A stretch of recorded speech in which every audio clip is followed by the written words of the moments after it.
Hey, everyone. Hi, Murr. Hi, Sassy. Oh, Sassy's here tonight, Steph. Hey, Murray, Sassy, love you. Yay. I'm so excited. Give me 1 second. I was going to quote post this. I got distracted with Hunter. Okay, there we go. All right, now we're set. Okay. I was just getting snacks for the stuffed animals. So we were talking before we came on here. I've been busy outside. You've been busy taking care of squeaks, and that's about it this week, huh? And the world's still falling Yeah. apart.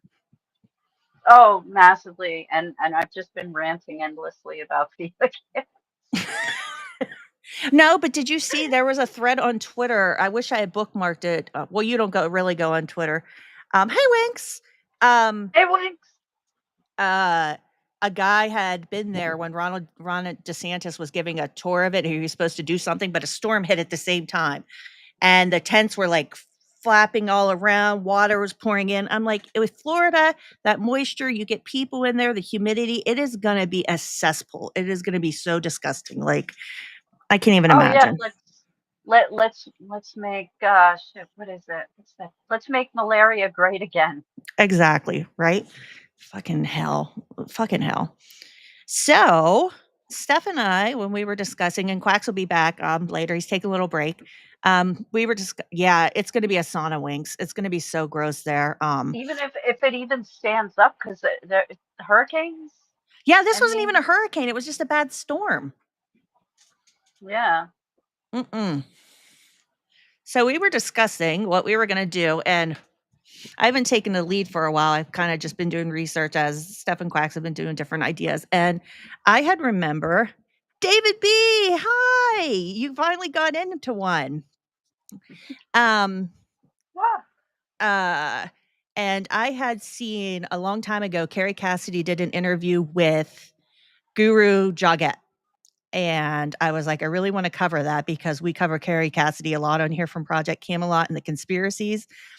And they did that documentary. Was that last year, 2020, 2024 was Breath of Fire. I'm sorry, I was looking at the chat. It's cracking me up.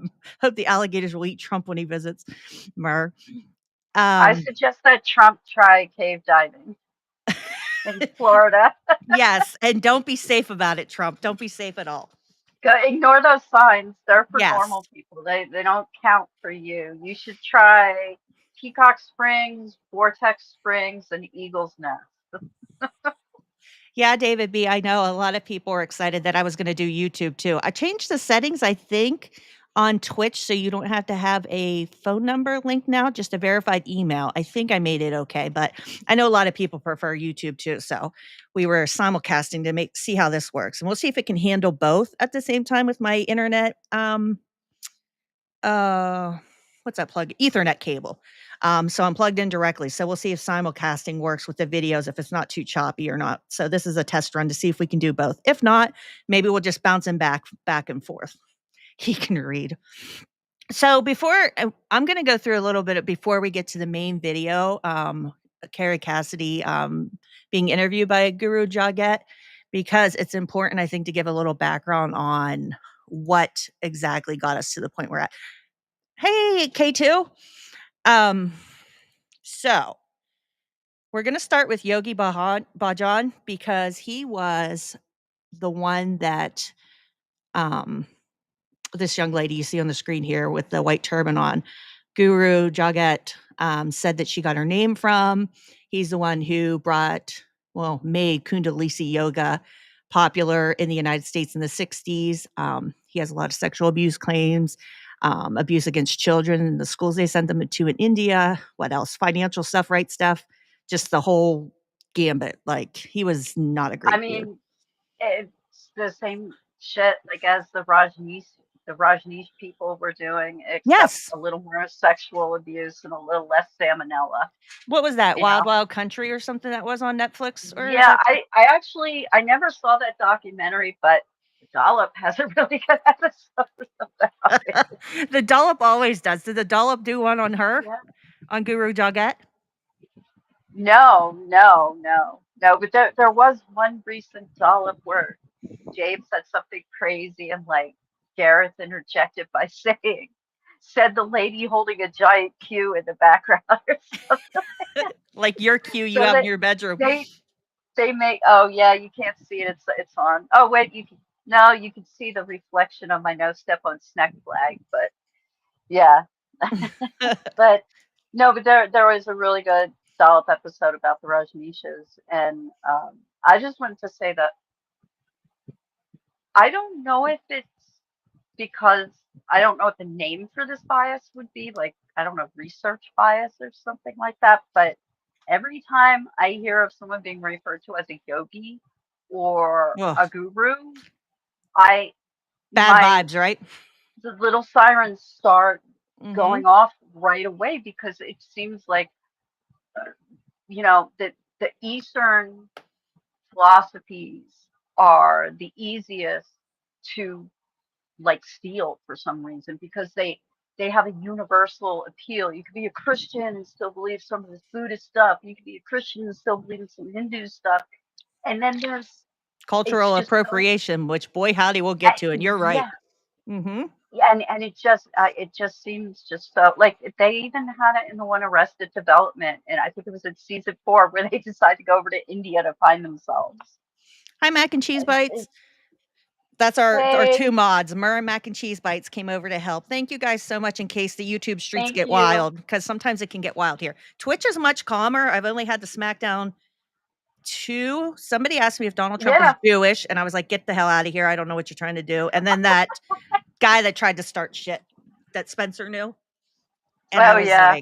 like, we don't do that here. Like, no, you're not going to talk crazy That over the here. guy that was starting that, wasn't he like starting to say like shit? Was he saying shit about Sandy? He was saying like shit that got to me like really, really personally. He was talking about some false flag stuff, as I recall. Yeah, it wasn't Yeah. great. Wasn't great. Okay, so I'm going to give a little brief background, and then I have a clip that it's from Vice News that I'm going to play, and it's about Yogi Bhajan. I might butcher some of these names, and I try my best. I even put them into what's that, YouTube, to pronunciations and stuff. But boy howdy if I don't forget how. Okay, so he was the central figure who brought Kundalini yoga to the Western world, originally from what is now Pakistan. He immigrated to the United States in 1968 and would go on to teach Kundalini yoga in Los Angeles. In 1969, Bhajan founded 3HO, and that stood for Healthy, Happy, Holy Organization. And then they were also known as the Sikh Dharma of the Western Hemisphere, or Sikh Dharma International. And that became a sprawling network of over 300 centers in 35 countries. It grew pretty rapidly. The organization established ashrams, which are spiritual communes, where followers lived communally, practiced yoga, followed strict vegetarian diets, and worked in various 3HO affiliated businesses. By the 1970s, there were over 110 ashrams of various sizes in the US, Canada, and overseas. And Bhajan styled himself as the supreme religious and administrative authority of the Sikh religion in the Western Hemisphere.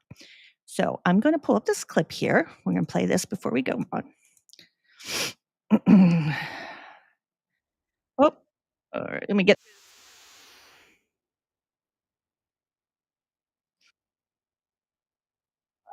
Okay. Let me share this screen. Did you, Panda? I did not know that. Well, then you know where. Well, this will be interesting then for you if you don't know all the ins and outs of what happened.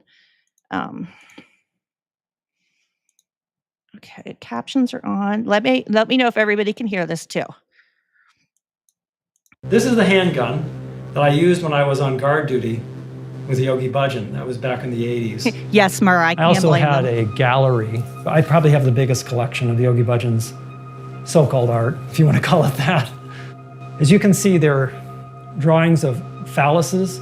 There's a woman here in the center. And then he's put the word power here. I think it's really indicative of how abusive he was. He's got God written here. Kundalini yoga is notorious for being Thanks, a highly Mac and Cheese intense Bites. form of yoga, and for more than 4 decades, it has been dominated by the name of one man, Yogi Bhajan. I'm His Holiness Sri Singh Sahib, Bhai Sahib, or Bhajan Singh Khalsa Yogi Ji. But I'm not His Holiness in the sense that my word is final. I was around Yogi Bhajan for about 30 years. But in recent years, members of his inner circle have broken ranks to describe the troubling events they witnessed behind closed doors. I did the guard duty, and I would take him in the middle of the night up to different residences, and he would be dressed just in his underwear and then a shawl he would put over him. I started to look deeper into what was really going on, and I was really angry about it. He had women. Yeah, the wellness yoga world is so interconnected with extremism. It is. Murr, you're correct. A lot of people can fall down the well to fast The path. wetness. That's funny. The wetness. I went to read wetness, and I'm like, I don't think Murr meant wetness. And it is easy also. Like I never went full woo when I was a conspiracy theorist, but that stuff was more appealing. I was more open to the ideas Yeah. because even if you're some like even Alex, you hear Alex Jones go off on the woo shit sometimes. Like he's even like feeding into some of the woo stuff. So Exactly. That's my loved one that I lost to QAnon. It was a wellness pipeline right into QAnon, and now, and I've said it, she says other gross stuff too, but Hitler's just a really good example of he didn't do maybe he didn't do putting the Jewish people in concentration camps and ghettos wasn't so bad. He was just trying to help them. God, that's dark. I'm sorry. It is dark, but what's to be done? Women around him. Gotta all wait the for her to time, come giving him out. massages, sleeping in the same room with him. There was no criticism of Yogi Bhajan. What is it with all these sexual abusers? And However, in the eyes of the first wave of Hold on. believers, What's that? Jeffrey Epstein, massages, this guy, and the Right? massages. It's like I understand the physicality of the massage being very close to sexuality, but these predators, that seems to be their like legitimizing of what they're doing. Yeah, Yogi Bhajan, as I recall, would do back adjustments. That's what his was. I'm gonna Yeah. adjust your back, and that meant And I you're. think that's actually part of the Kundalini a little bit. I think it has I something to think do with so. like Yeah. the movements, maybe. Yeah. Sassy. It's the easiest way to become an extremist. I am currently watching my youngest son's uncle and family go down that pipeline. Oh, I'm sorry, Sass. It is. Oh God, Saz, I'm sorry. It's got to be so hard for you having come out of that, and then watching. Yeah. Oh my God. Somebody else gets sucked into it. Sorry. Yeah. Kind of the helplessness. Like what can you do Well, to stop it or help? You're in the right community for support. You know that, sweetheart. We're all here. Yogi Bhajan can do no wrong. I think Yogi Bhajan was a person with great purpose. We came to set up a yoga program. Kundalini yoga is one of the highest yoga. The kind of yoga that Yogi Bhajan taught is basically get high yoga. Go up and down with the twist of the body at the base.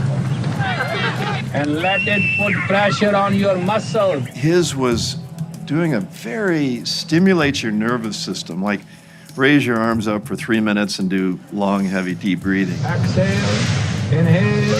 Well, if you do that, you're going to kind of get stoned. It's super easy to have kids start to become alt-right. YouTube can recommend channels like that to kids. Yeah, they do, Mer. It's terrifying. This community is, sassy. They kind of like incorporate everything. They took a little bit of this, a little bit of that, and Yogi Bhajan claimed that it was, hey, Bex, claimed that it was an ancient, secret practice, like that he secreted it out of India, and that's not true at all. He just took shit from everybody, everywhere.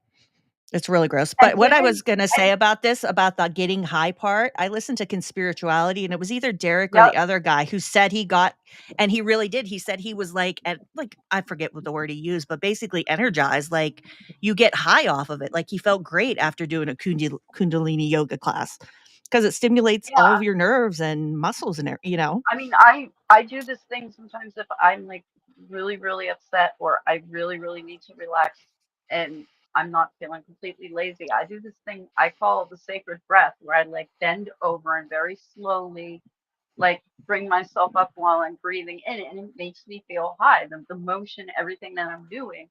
I don't Yeah. know if it's a real thing, but I do it to help myself calm down and to help myself relax and stuff.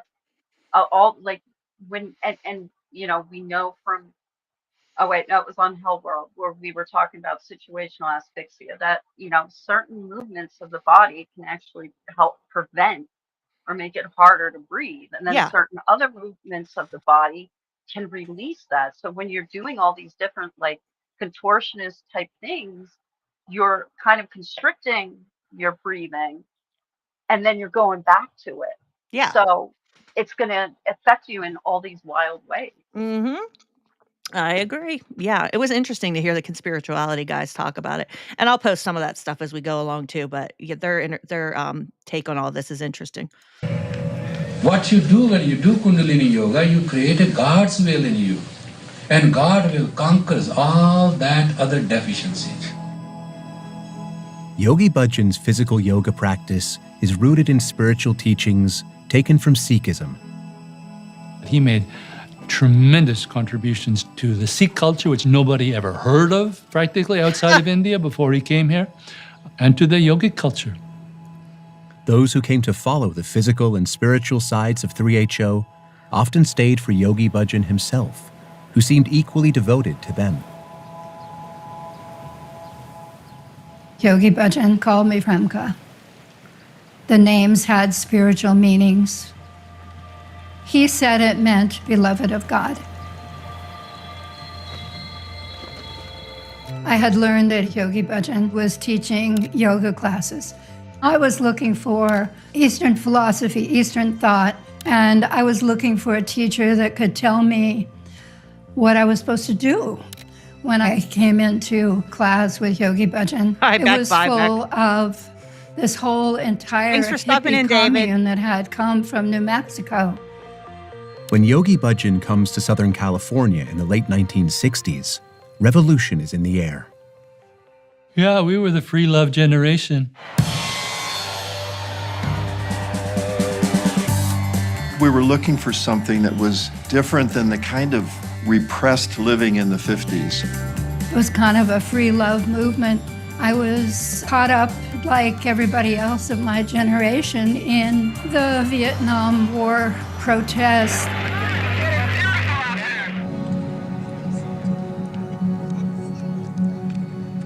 So What we're doing for anybody that came in, I'm just taking people basically through building up like Yogi Bhajan first, and then what's his name? Hold on one second. Let me look. The other dude, Hari Jawan. He is a guru who was he was the guru to Guru Jagat. Like he influenced her. So I'm building up until we get to the Kerry Cassidy episode, just giving you guys a little like background information. So we will get to the Kerry Cassidy and It's a Shakespearean shit show cast of characters. it is. It does suck, Mur. And that goes into when we get to like before we watch the documentary, that gets into the appropriation angle.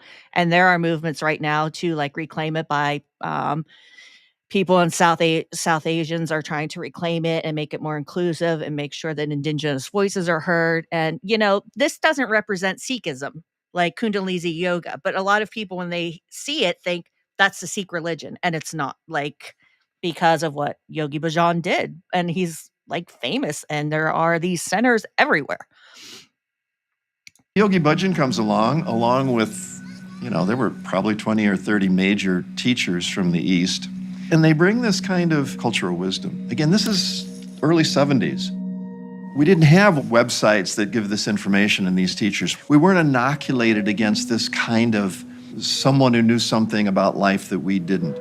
I saw Yogi Bhajan standing in the back of the room, this tall, incredibly good-looking man in a bright pink turban. All of a sudden, I saw this purple aura around his head. Ma'am, how much acid And I did you keep take? blinking my This is eyes, and 60s. it didn't go What were you away. on? It majorly impacted me in terms of, is this my spiritual teacher? He just kept pulling me into activities with him. What was most enticing was his interest and his curiosity about me. As I kept taking more and more administrative responsibility, he created a title, Secretary General, for me. Come on, come on. People would go through these couple-week trainings, and then he would send them out elsewhere in the country and say, go teach Kundalini Yoga and open an ashram. I was the head of the ashram in Canada for 15 years. It started with simply putting some posters up to teach Kundalini Yoga. People would show up for a class, 10 or 15 people. And then there was this urge that we wanted to live in the same either neighborhood or in the same house. And that led to, let's buy a house. So it became an ashram. He actually had a letter go out suggesting to people that they put their ashrams, their houses, in the name of the organization. Of course he and did. This would help them with being tax your house in exempt on their mine. property taxes and stuff, because it would be a nonprofit. Put their house in And our it would name. be held for the future generations. Pretty comfy. 3HO was growing the whole time. It went from tens of thousands to 50,000 to 100,000. This explosive growth transforms 3HO from a small tribe into a national movement. The momentum brings a constant stream of believers into the fold. Yogi Bhajan was empowering our imaginations and saying, imagine, work towards a new tomorrow, work towards a healthy, happy, holy culture. When I went to United States, I started saying, happiness is our birthright. We have to be healthy, happy, and holy. And then I said, it's your right to change. Yogi Bhajan taught us to get up at 4 in the morning, to be vegetarian, no alcohol, no drugs, keep ourselves chaste. He had 1,000 things to do about everything. How to sleep, what direction, what clothes to wear. If you wear your hair up in a rishi knot, it's good for your electromagnetic field. In order to become better. I think the marriage is getting together and getting it together forever to face this earth, whatever it gives. 80% of the marriages were arranged. There would be a course. And that's the thing, like, as we watch this, like, it has everything that a cult does. Like, sign over your property. It'll go to the nonprofit. We'll take care of it. You won't have to worry about taxes. He arranges the marriages. And the lady that was speaking to, she won a lawsuit against 3HO after Yogi Bhajan died. He forced her to get an abortion. It was his child. There were rape and other abusive allegations. And she was one of the first that spoke out, and she wrote a book. And that kind of brought it to the forefront, and a lot of other people started sharing their story. And he would line up all the unmarried men on one wall and all the unmarried women on the other. And then he just matched them up and said, you marry you. From the marriages arranged by Yogi Bhajan, children started being born into 3HO. The first generation chose to become part of 3HO and told the second generation, this is what you have to do. And Sure the thing. second generation. Sorry, I just stepped away to clean my glasses. And I just wanted to say that the woman that wrote the book, I forget her name. She's an Dorothy, I example. think. Okay, she never expected anything to really come of it. And No. it started this domino effect of other people coming out and stepping forward. And by the time they got around to doing that, like internal investigation by that third party, the Olive Branch, like she's an example of, the ant that can move the rubber tree plant. Exactly. I agree. And she's an example of why I encourage every former, whether you're a former cult, former drug addict, former alcoholic, former conspiracy theorist, former Nazi, whatever. I encourage every former to tell their story, because you never know. You may tell that story 1,000 times, but like the parable of the starfish, one time it connects with someone, and that could start a domino effect.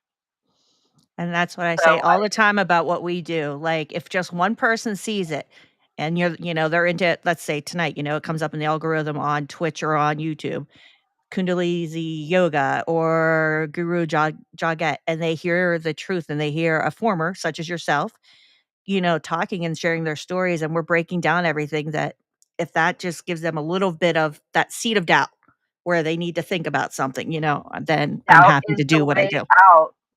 Doubt is the way out. That's out. Steph's group. Doubt is the way out. She forms communities. Let me get your tiny URL while we're talking here. Let me resume this, and I'll post it down there so people have your had information. no choice. Thank you. Unless we were course. going to run away, right? But we had no choice. I have no complaints, because he made us hippies into something different. We lived a pretty clean lifestyle. We lived together. We raised our kids together. It was exactly what it said: healthy, happy, and holy. And that's why it was very difficult to leave. I want these people to challenge things, because I am their yesterday and they are my tomorrow. I remembered that there was a point when he said to me, Premka, your faith must be so perfect that if I ask you to kill someone, you will just do it.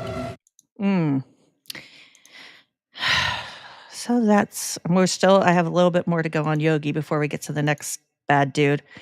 Okay, so let me scroll back up here. Okay. Yogi Bhajan faced numerous accusations of rape and sexual misconduct both before and after his death in 2004. These allegations gained widespread attention after the Me Too movement, particularly following the 2020 memoir by Pamela Dyson. And that was the lady we saw speaking right at the end where she said about the gun and killing, and she spoke in that. And I have another clip that we'll play of her. A former close associate who described being coerced into an abortion by Bhajan.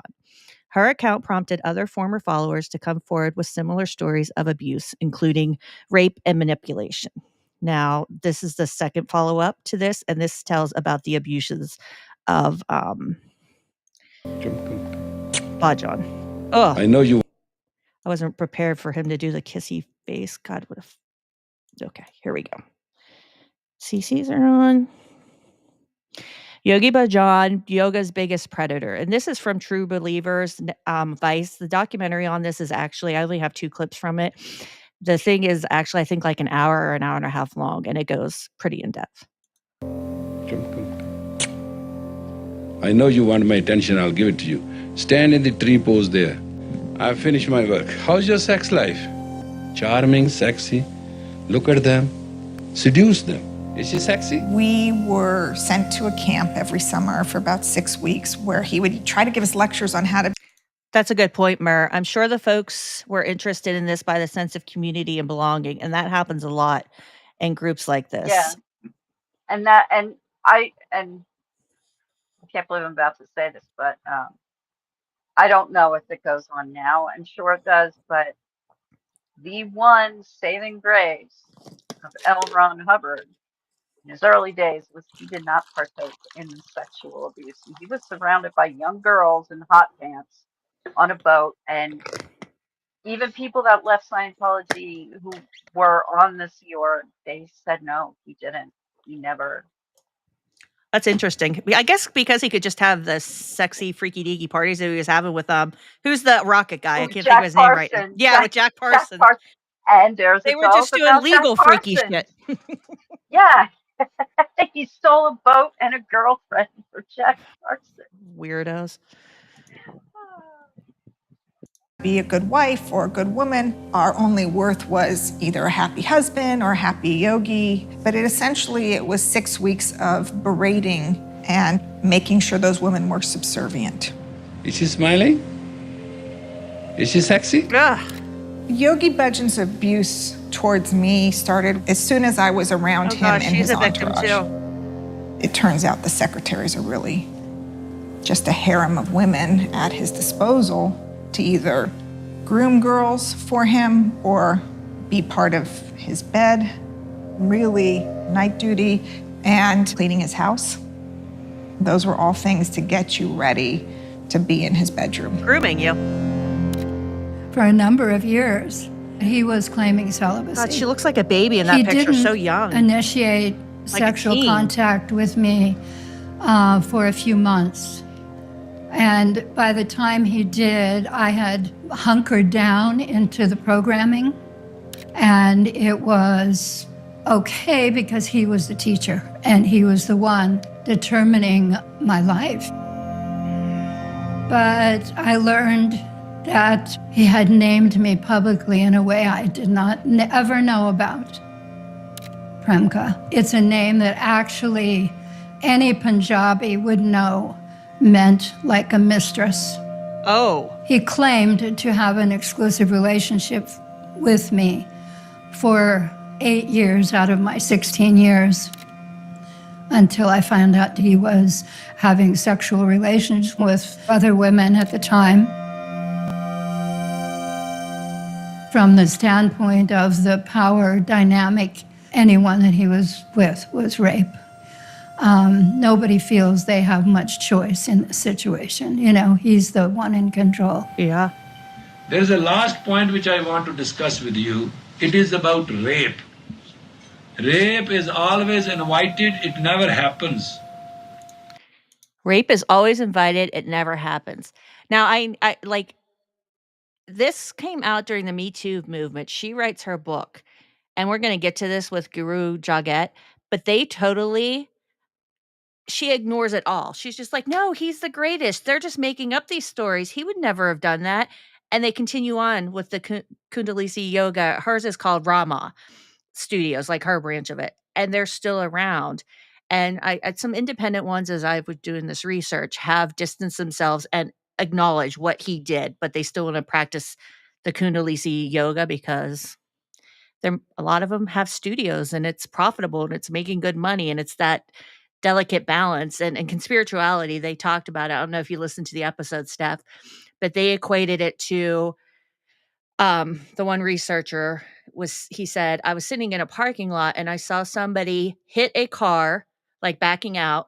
They looked around to see if anybody was watching. Nobody was, and they took off. He said that moment when you hit the car is kind of like it was for these yoga studios whenever these allegations came out.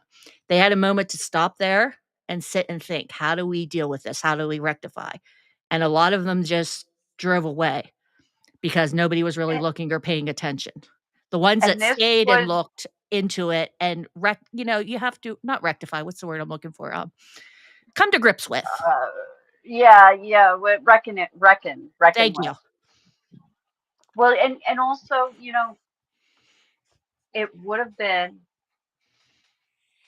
like an excellent mea culpa moment.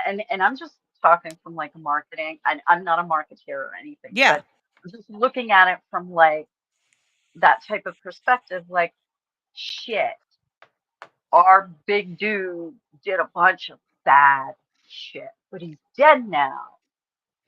How do we Reconcile like, everything. Yeah. they could have reconciled that, and they could have used like the phoenix metaphor of rising out of the ashes, and they could have made that their thing, like, like that stupid, like, Dilbert-esque, like, like, oh, it's not a tragedy, it's an opportunity, or something, Yeah. like to the idea of making something out of something that's bad. Like, they could have done that. They had this. It was actually an easy opportunity for them to go, fuck, let's fix Let's this. put Like, out this, a strong statement and support these women and their allegations and the children. yeah. And then let's refocus what we're going to do with But our yeah, ashrams and our yoga studios. And, we're still going to do Kundalini yoga, but we're going to recognize that the guy who started it was fucking awful, right? Yeah, and again, they did twice as much work to like defend something bad as it would have taken to just acknowledge it and fix it. Like it would have taken, just like I use the example of Alex Jones. Right now, he could be sitting back doing no work saying, I was right. Yeah. Instead, he's making excuses for people. And that's what they did. And it actually would have been easier and less expensive to No just shit. own up. Y- I just Yeah. don't understand that. Ugh. Murr, you're correct. They followed the separate the art from the artist logic. Yeah. They probably could have got away with that if they had done a better job, but a lot of them, like, when it first came out, were, like, supportive and then quietly just went right back to what they were doing without, like, reconciling or, like, really dealing with the issue. They hit that car, looked around, paused for a second, and then took off. You know what I mean? Or paused for maybe a minute, like, whatever analogy you wanna use, but A person who's raped is always providing subconsciously the environments and the arrangements. Ugh. If you do not Fucking guy. provide the circumstances and the arrangements, it is impossible. Rape can't happen It's her unless fault a for the way she woman was invites dressed. it. There's no way that a woman can be raped. I mean, what an absurdity.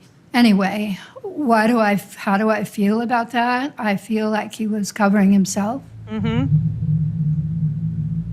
These poor I was women. cleaning the house, and he said, "Turn around for me," which I have subsequently learned was a common thing he did with people.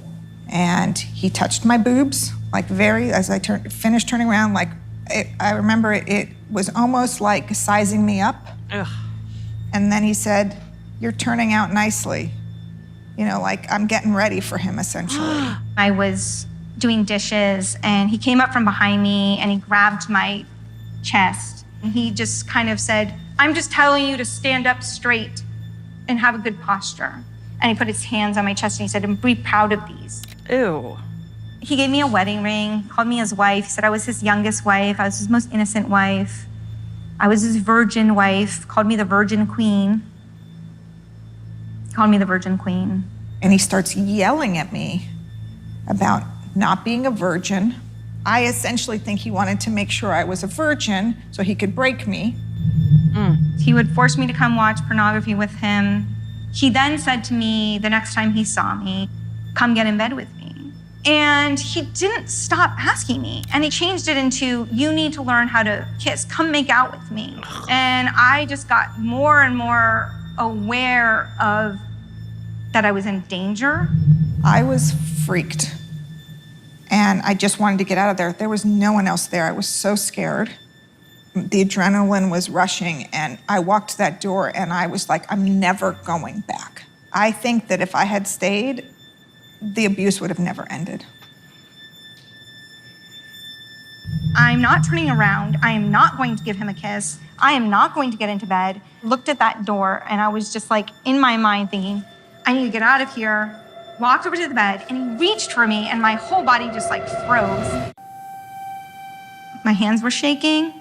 I think he might have seen that I was crying. And then he just brought my face close to him and kissed me on my forehead.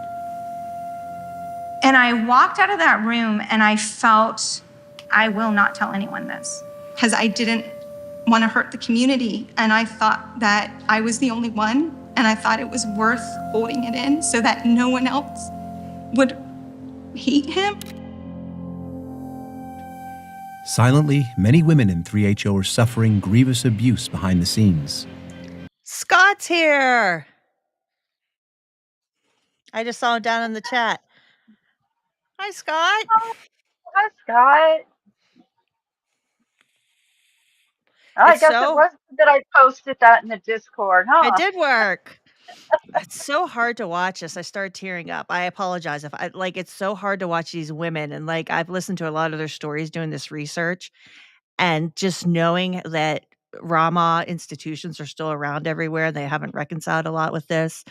And just their stories are out there. And there's also the abuse of children too, which I didn't have any clips from. But if you watch Breath of Fire, you'll see it.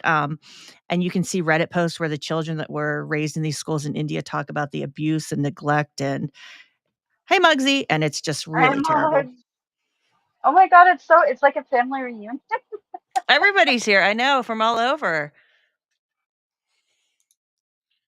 Meanwhile, their venerated guru is meeting Pope John Paul II to discuss world unity. People come here like animals, eat, do everything, and die. I mean, that's not human life. The 90s are jet-set years for Yogi Bhajan. When he's not entertaining dignitaries in his ashram, he's advising governors and meeting with the rich and powerful. I went all over the world. I feel God lives Okay, Scott, everywhere. thanks for stopping and listening. There's Have so many some people who class set work? up a lot of this abuse in motion. You have I other never things other than warned me. anybody about what happened.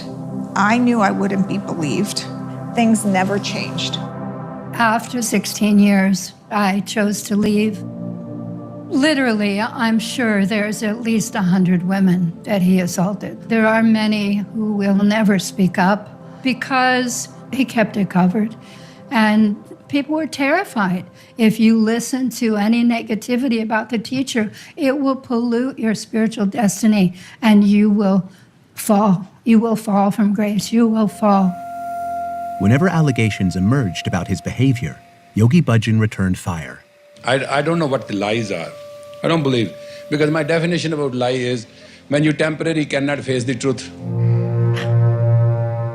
In 2004, after a long battle with diabetes and heart disease, Yogi Bhajan dies at his home in Española at the age of 75.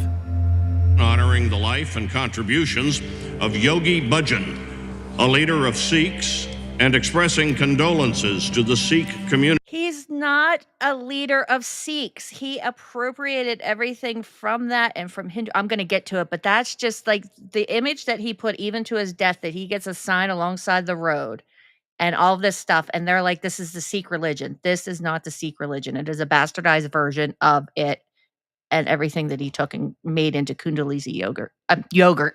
Jesus Christ, yoga. On his passing. Yogurt. Congress hails him as the king of spirituality. And recognize his legendary compassion, wisdom, kindness, and courage. But to many, his death means he'll never face justice. The amount of women that he did this to and the level of abuse. He sent us to the schools, he sent us to the camps. We were told to call him our grandfather. And the fact that we were just sexual beings for his taking is so infuriating and so hard. And it's like, I'm furious, I'm hurt. This is not the way a Sikh should behave.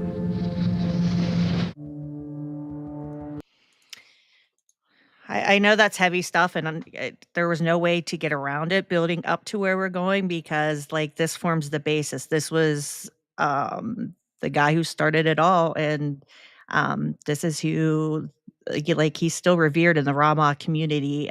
This is who Guru Jagat said she got her name from, and why she got into Kundalini yoga. God, I keep saying yoga. So we had to, like, the sexual abuse stuff's heavy, but the end will be better when we get to Kerry. It's going to be a lot lighter. Probably me and Steph will be raging. Okay. Now we're going to talk about, let me put this picture back up here. No, not screen share. Stop that. So that I can image. There we go. Explain who we're talking about. All right, there we go.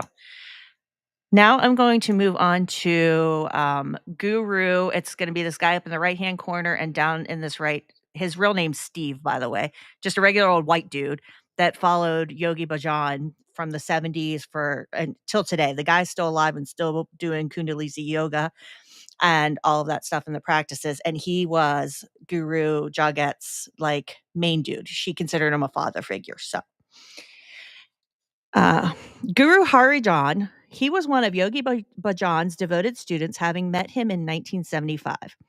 Harijan, traveled the world with Bhajan, serving as his close companion and gaining what he describes as invaluable insights into the nature of consciousness. He has been teaching Kundalini yoga since 1975, known for his unique gong playing techniques. And that's where his form of Kundalini yoga is much more erratic, I guess would be the word. And he uses gongs. He introduced the gongs to it. He also founded the Grammy Award-winning new age band called White Sung, and they actually won Grammys in the year of 2017 and 2023. So that's like, this guy is very current and still alive and still doing all this stuff, and they're winning Grammys. The band, which he created with his wife Guru Jagat, blends elements of pop, reggae, world, folk, and electronica with Sikh mantras. And I have mantras in quotations because the Sikhs don't actually call them mantras. And I will get to that when we get there. In 2000, I love this name for him. He was sentenced to 2 years in federal prison for involvement in a telemarketing scam that earned him the nickname Toner Bandit. And Steph, if you remember from the documentary, this was that telemarketing scheme that they had where they would call up people and be like, hey, you want some toner really cheap? Buy from us. And then eventually they quit sending people toner and they just took their money and were, scamming people. Yeah, and it's so funny because like when you get into like the woo stuff, there's these guys, there's Love Is One, there's Dove of Oneness. Like they were all engaged in some kind of a scam. I forget the word that Conspirituality, the podcast, used for it. They called it something God, and it ended in instead of yoga. But the way they phrased it, it was like the money thing of it. And I thought it was very clever. I should have wrote it down. Oh, that's cool, Scott. It is it was an MLM grift, one of the originals. Okay. Oh, and Nexium. Nexium too. Yeah. Yep. Everyone be Colton. Okay, Toner Bandit. He was also barred by the Federal Trade Commission from engaging in business related to collectibles investments due to fraudulent representations. Hari Jawan held an influential, though less public, role at the Rama Institute, founded by Guru Jagat. Former insiders report that Jagat regularly consulted Hari Jawan on business decisions, and he was a key figure behind the scenes. To this day, he continues to teach and lead workshops, emphasizing the technology of Kundalini yoga and the importance of the golden chain. Now, this golden chain is really important, and this is a part of Kundalini yoga. And I think this is why Guru Jagat would not denounce him, and a lot in that world won't, of the Rama institutions, because the golden chain of teachers is a lineage concept that ties the current teachers directly to yoga bhajan. So they can't have that lineage and continue it if they go against him. That golden lineage is gone. So they have to be like, I don't see anything. I don't, because they're connected to that through him. And if they do that, they have to reconcile a lot more. And it takes away that special lineage that they can talk about. All right, now we're to the main lady. It's complicated, right? Stuff like before I start to even talk about her, like I feel her real name's Katie Griggs, by the way, Guru Jagat. I have a lot of empathy for her, but there's a lot of because she was seeking stuff and in group and wanting belonging, and she had the drug or alcohol abuses too. She had been sexually assaulted in college, and she was. And her mom didn't help. Her mom kind of raised her up in some of that new age stuff. So you can see where she went, but I can't excuse the abuses she did either. So she's very complex, right? I mean, at least with Amy Carlton, towards the end, she became a sympathetic figure because she's like, take me to the hospital. And by the end, they were the ones in control, and they ultimately murdered her. Yeah. And got away with it. Mm-hmm. And, so at the end, Amy Carlton, you still have some sympathy for her. In fact, you probably had more sympathy at the end. But with her, I have sympathy for her at the end of her life. But with with this woman, No, like, you No, go she through that came. emotional in that Breath of Fire, and I did, like, it was kind of up and down, but then I was more, like, angry at her because she was like every other grifter out there in the new age. She was excusing sexual abuses by her guru mentor. She was abusive herself in the work environment. She wasn't paying her people right. Yep. She was, you know, what, $20,000 for a session. She had clothing lines. I mean, she was just scamming people left and right. So it's hard to be like, "Oh," you know what I mean? And they said at one point she was raking in like 400,000 a month. That's what yeah, something like that. So it's hard to Yeah. be that sympathetic to somebody who's doing Yeah. prosperity Yeah. gospel through yoga. So gross. It is. And Okay. here again, we see like that weird intersection between what we see as like traditional evangelical stuff with more of the woo stuff, just like we did with the Claire prophet. Yeah, exactly. Yeah, she did, Mugs. You're right. She also deliberately ignored her predecessor's shit as well. She did. Oh, okay. And I'll tell you what I have when we get there. Okay. Guru Jagat, and her real name was Katie Griggs, she represented a new generation of Kundalini practitioners who learned from Yogi Bhajan's direct students. She was born in Colorado and raised around New Age teachings. She initially struggled with substance abuse after experiencing sexual assault in college. She studied under Hari Jawan, a close disciple of Yogi Bhajan, and considered him a father figure. By 2012, she adopted the name Guru Jagat and began building her brand, initially as Kundalini Katie, and later as the founder of Rama Institute in Los Angeles in 2013. She called it was the Applied Yogic Science and Technology. That's like the full name of Rama. She combined spiritual practices with profane language, discussions of sex and fashion, and an aggressive business mentality. Guru Jagat presented herself as a direct disciple of Yogi Bhajan, the founder of modern Kundalini yoga. I cannot quit saying yogurt. I got to buy some yogurt. Though the timeline of her claimed connection has been questioned since Bhajan died in 2004, and she did not adopt her spiritual name until a decade later. Because she was going, and they show this in the documentary, she was Kundalini Katie for a long time. She went to a couple of classes, and she was like, you know what? I met Bhajan before, and he gave me this name, and she went on her social media and changed it, and, because she was being,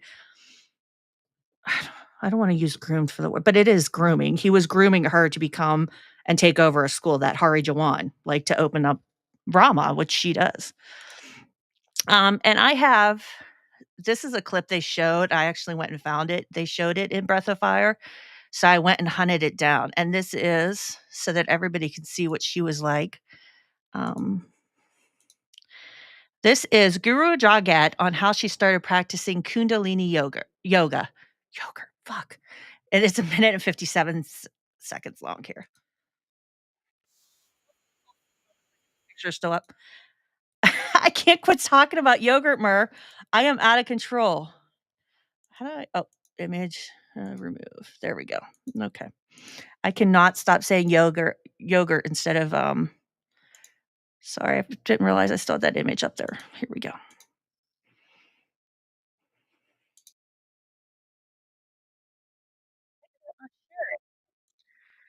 Hold on 1 second. Hold on.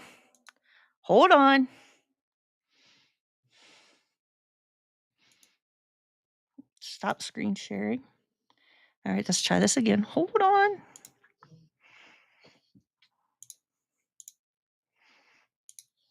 There we go. Okay, it's showing now.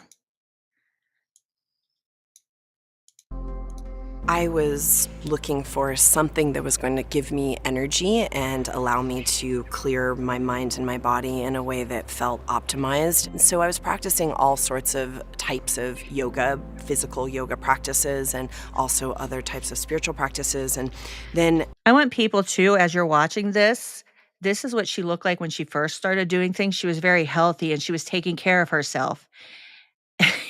It is infecting this chat, Mur. Hold on.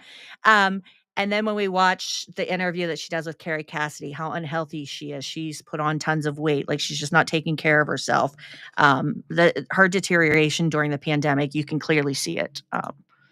I got into a Kundalini yoga class and within 20 seconds had the kind of experience that I was hunting for, where all this energy kind of rushed and moved up my spine and opened up, and all, the kind of experience of Kundalini rising that sometimes you hear about.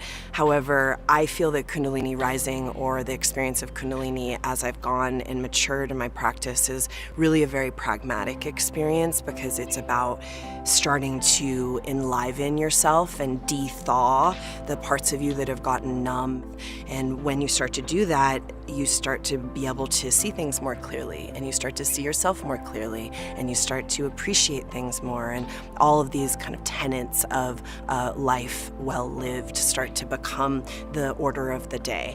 And so I'm into things happening fast. I'm an impatient person, and I like the fact that Kundalini yoga is so fast. And in this era when none of us have any time, that's the commodity. We all are out of time. There's not enough time. I wish I had more time. If I had more time, I would do blank, whatever that is.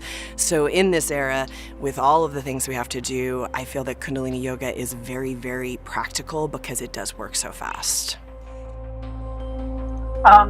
She left out the part where practitioners who are under her control had to wake up like hours before dawn to do their exercises, and they would be doing them like for most of the day. So if she can explain to me how that's practical, I'm all ears.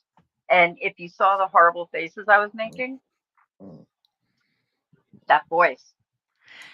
I know. She's like, I'm purposely lowering. Is that how like Elizabeth Holmes talks? I've heard people Oh, say you have to that's watch how the Elizabeth Holmes, documentary on like, her. It's amazing. and I call it the yoga voice. And like a lot of them seem to have this. They take on this stance, mannerisms of a therapist, and they give you like this kind of, this is a video, but it's really just you and me. It's just Yeah. us. It's just We're just us. having a personal And they have, conversation, right? and then I'm gonna lower my voice and like add in a little Valley Girl, because like she is like, you wouldn't believe how aligned it is. Like, what was that Oh, girl, Lily? That Lily girl that we reviewed on one of our earlier episodes. It's just like her. Lily, whatever her name was. She was like a new age girl, and Kerry Cassidy had interviewed her, that blonde girl. It's just like that. I think that's how white women talk and when they're Laura's got deeply a good point. spiritual. Yeah, but it seems to be something that, and you don't see it with Carrie. I think it's like some kind of infective disorder from like the social media. Like, I mean, Carrie does like social media, but she didn't like, like it wasn't as much of her life. I think it tends to, if you see, like, because she's pretty, Guru Jagat, by all accounts, looking at her. Yeah. And you will find that, but, like, it's interesting because, like, when you get into, like, the other new age woo stuff, such as, Lady D, who thought Bono was a clone, she doesn't do that. She has her thick New Jersey accent, like, she doesn't try it. She's like, "I'm out here giving psychic readings, bitch. I don't need to do that And voice." she's like, oh, again, like older. She's like within like the same, Yeah, like I think age group as Carrie is. So yeah. you see this difference with, Generational, and maybe. and I don't know, yeah, but these weird little patterns that I pick up on, and these aren't conspiracy patterns, but these little patterns, they drive me crazy, because I'm like, what is the one factor that makes this one feature of this like subculture such a thing? Like, why do they all talk that way? Oh, Muggsy. Ha, that's a good one. Patent pending on that one. Patent pending. Nobody steal that idea. Kundalini yogurt, the divine feminine yogurt. And yogurt is supposed to be helpful for certain female issues. Yeah, yogurt's good for you. Okay, oh, it's back behind. What is going? I don't eat yogurt. I just lick Petri dishes. It cuts the middleman out. Why is this overlaid on top of what is going on here? Okay. Oh, duh. Okay. Her teaching style was known for its intensity, incorporating breath work, which that's where they got the title for the HBO documentary. It's called Breath of Fire, chanting, and prosperity meditations, often concluding with motivational talks. She leveraged social media and online platforms, amassing tens of thousands of paying subscribers for her digital classes. Now, I am going to show this clip here where she explains what Kundalini yoga breathing is. And it's not very long either. 1 second. Oh, pause. Oh, pause. Okay. Oh gosh, what did I do? Okay, there we go. Is it showing? Okay, make it bigger. These are all real short clips of her.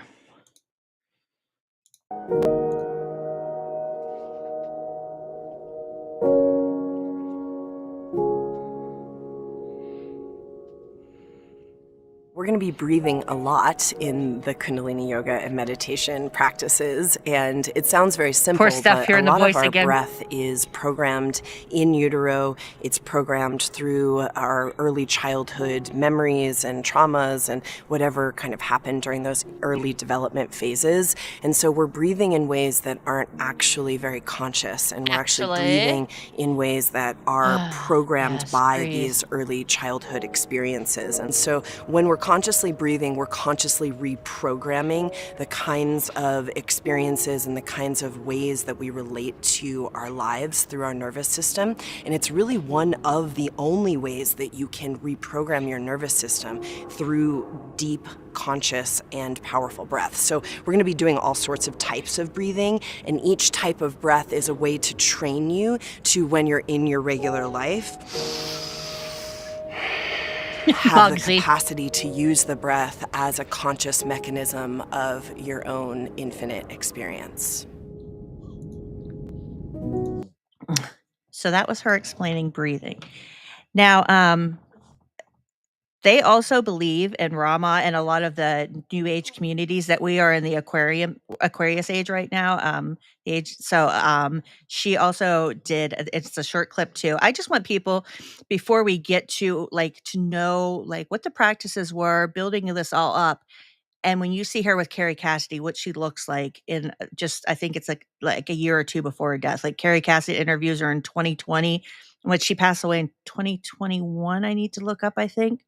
So it wasn't very long after, what all of this did to her. I mean, the pressure and I just wanted to be clear that we're not slamming yoga. We're not no, slamming, absolutely not. any meditation or any of that. It's just when you get into this world, you need to keep your rationality, you need a shield up.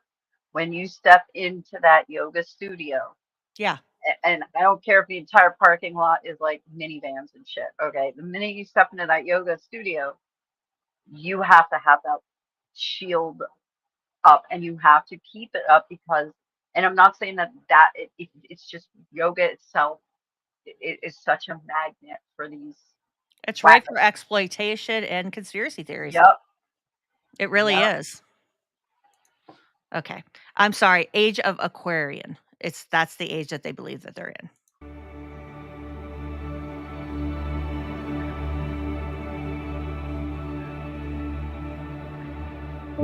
Kundalini yoga and meditation is based in ancient practices that have been practiced by the yogis and the rishis and the sages for over 7,000 years. And so it is an ancient practice, but they were practicing to optimize the human system really for the evolutionary process. And so at a time when our human system is being demanded to operate and perform in a bigger way than it ever has, these ancient technologies were actually built over these past 7,000 years to help us during this very, very pressurized time on the planet. The master of Kundalini Yoga, Yogi Bhajan, I call him a futurist. He spoke about things that people didn't even know about at the time. He was talking about the smartphone way before Steve Jobs was talking about the smartphone. He was talking about the information age and what it was going to do to the human system and what we would need in order to navigate the complexity complexities of this age. So the practices that we're going to be doing are very modern in the way that they're for people like us who are not meditating in caves, who are not, we don't have hours and hours every day to devote to our spiritual or our meditative or our yogic practices. So in this way, it's very modern, and it's also for the householder. It's for you, it's for me.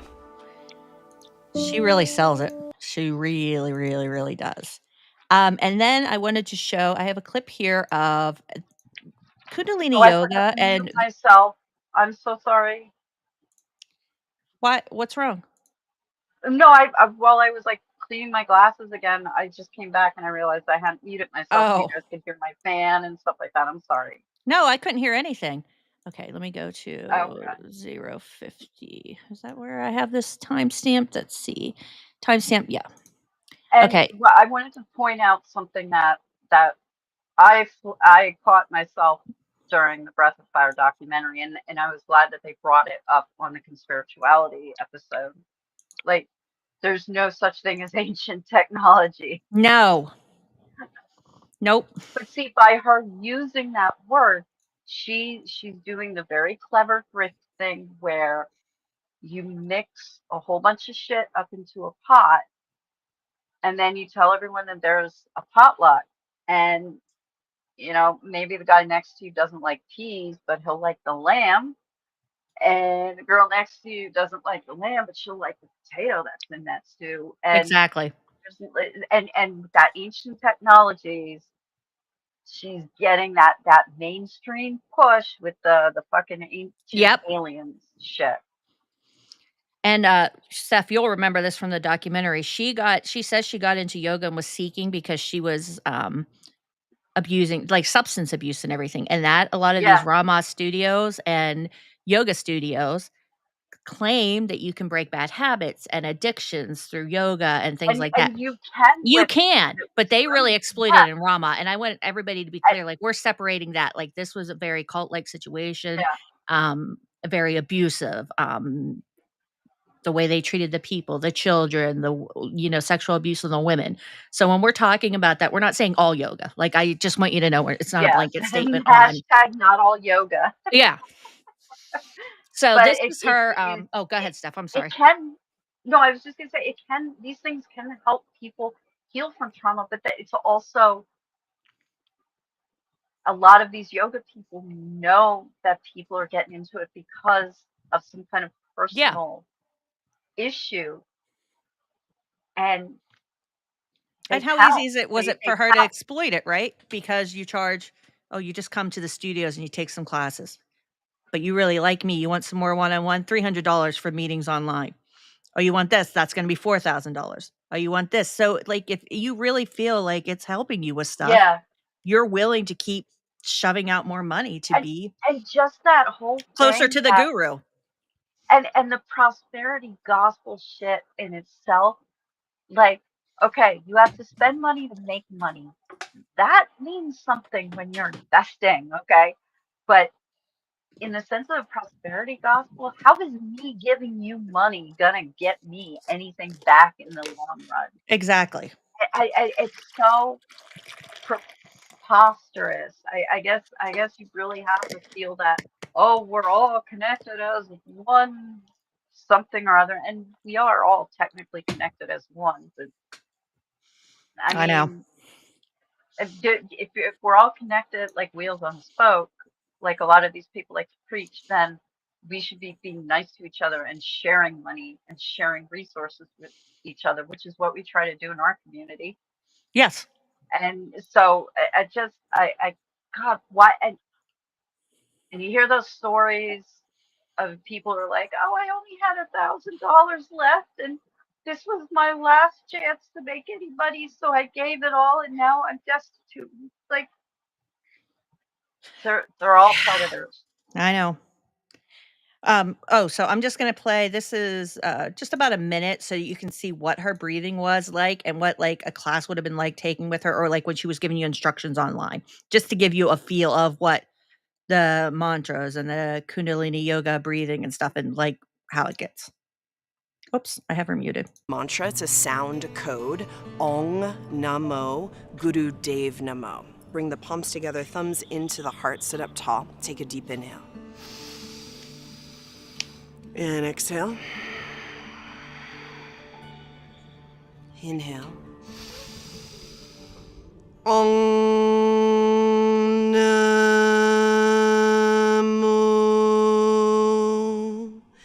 Guru Dev Namo.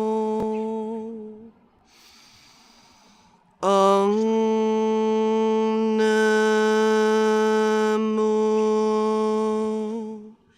Guru Dev Namo. So that was a little sample of her one of her calmer ones, because this is to break the bad habits and addictions, but what she was doing online. Just thought I would put that in there for us. Okay. Back to Katie Griggs, also known as Guru Jagat.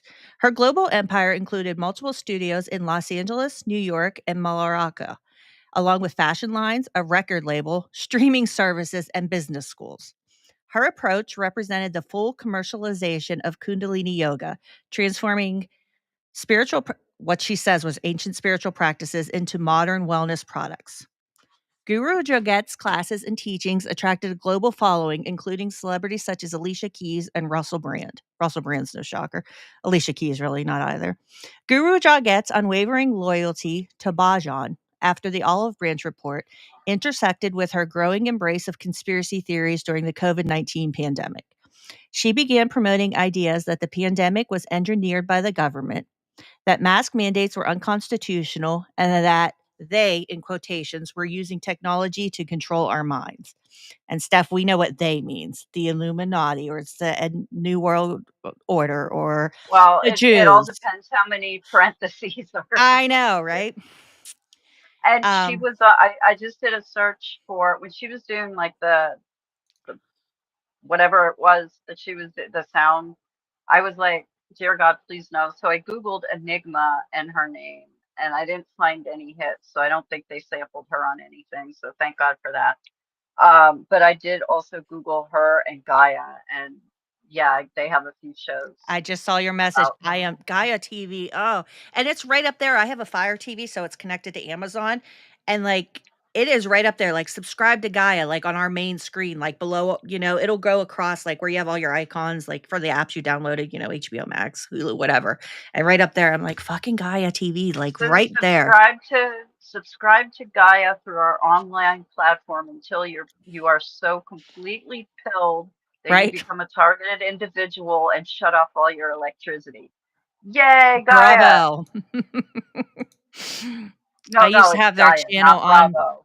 Oh, Sassy, like, yeah, Sassy used to have their channel on Prime. I love that you're sharing all this, Sassy, though, because it's important, like, people Yeah. see, and you had experience in this, which I didn't even know, talking to you, that you ever did Kundalini yogurt. Yeah, Yoga. I didn't know I didn't that. know that either. And I think it's And important. I thank you too, because like, yeah, we just need more people sharing these experiences. Exactly. I really appreciate. Oh, that's the part of your beginning of your story. That's Oh, well, I did talk to Sassy, and I'm gonna yeah. get it arranged because she's done with her life and school right now. So about us collaborating and her coming on and doing something. So I would love that. yes. So look for that. Okay. Where'd my document go? Where did I do it again? Oh, there it is. Okay, got it back. All right. Her podcast, Reality Riffing, became a platform for conspiracy theorists, including interviews with Holocaust denier David Icke, which we've covered many times, and other QAnon adjacent figures.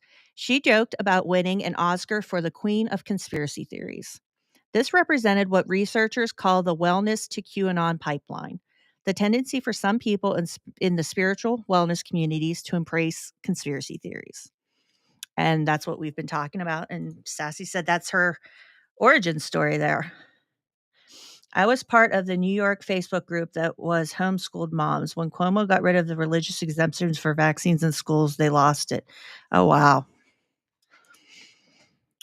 Former employees accused Guru Jagat of creating a toxic work environment, including paying less than minimum wage, intrusive hiring practices, such as requiring applicants to answer personal questions about their relationship with food, and pressuring staff to publicly support controversial figures like Bajjan.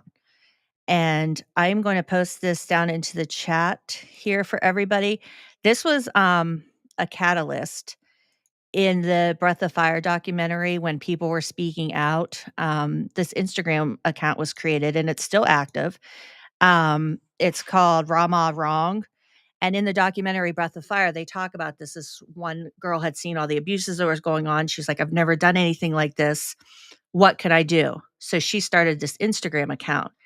And then when another follower of Guru Jagat's left, she went on to help her. And you'll see her on there as well. And the two women who were in the Breath of Fire documentary, I also have, they did interviews. If you want to learn more about what it was like with Guru Jagat and being under her tutelage, these are the women who left and speak about the abuses in there. 1 minute, real quick. Taj just came home.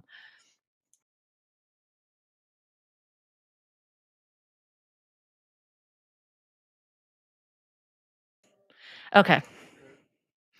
Did he start his tow truck company called Taj My Hauling? Not yet, no.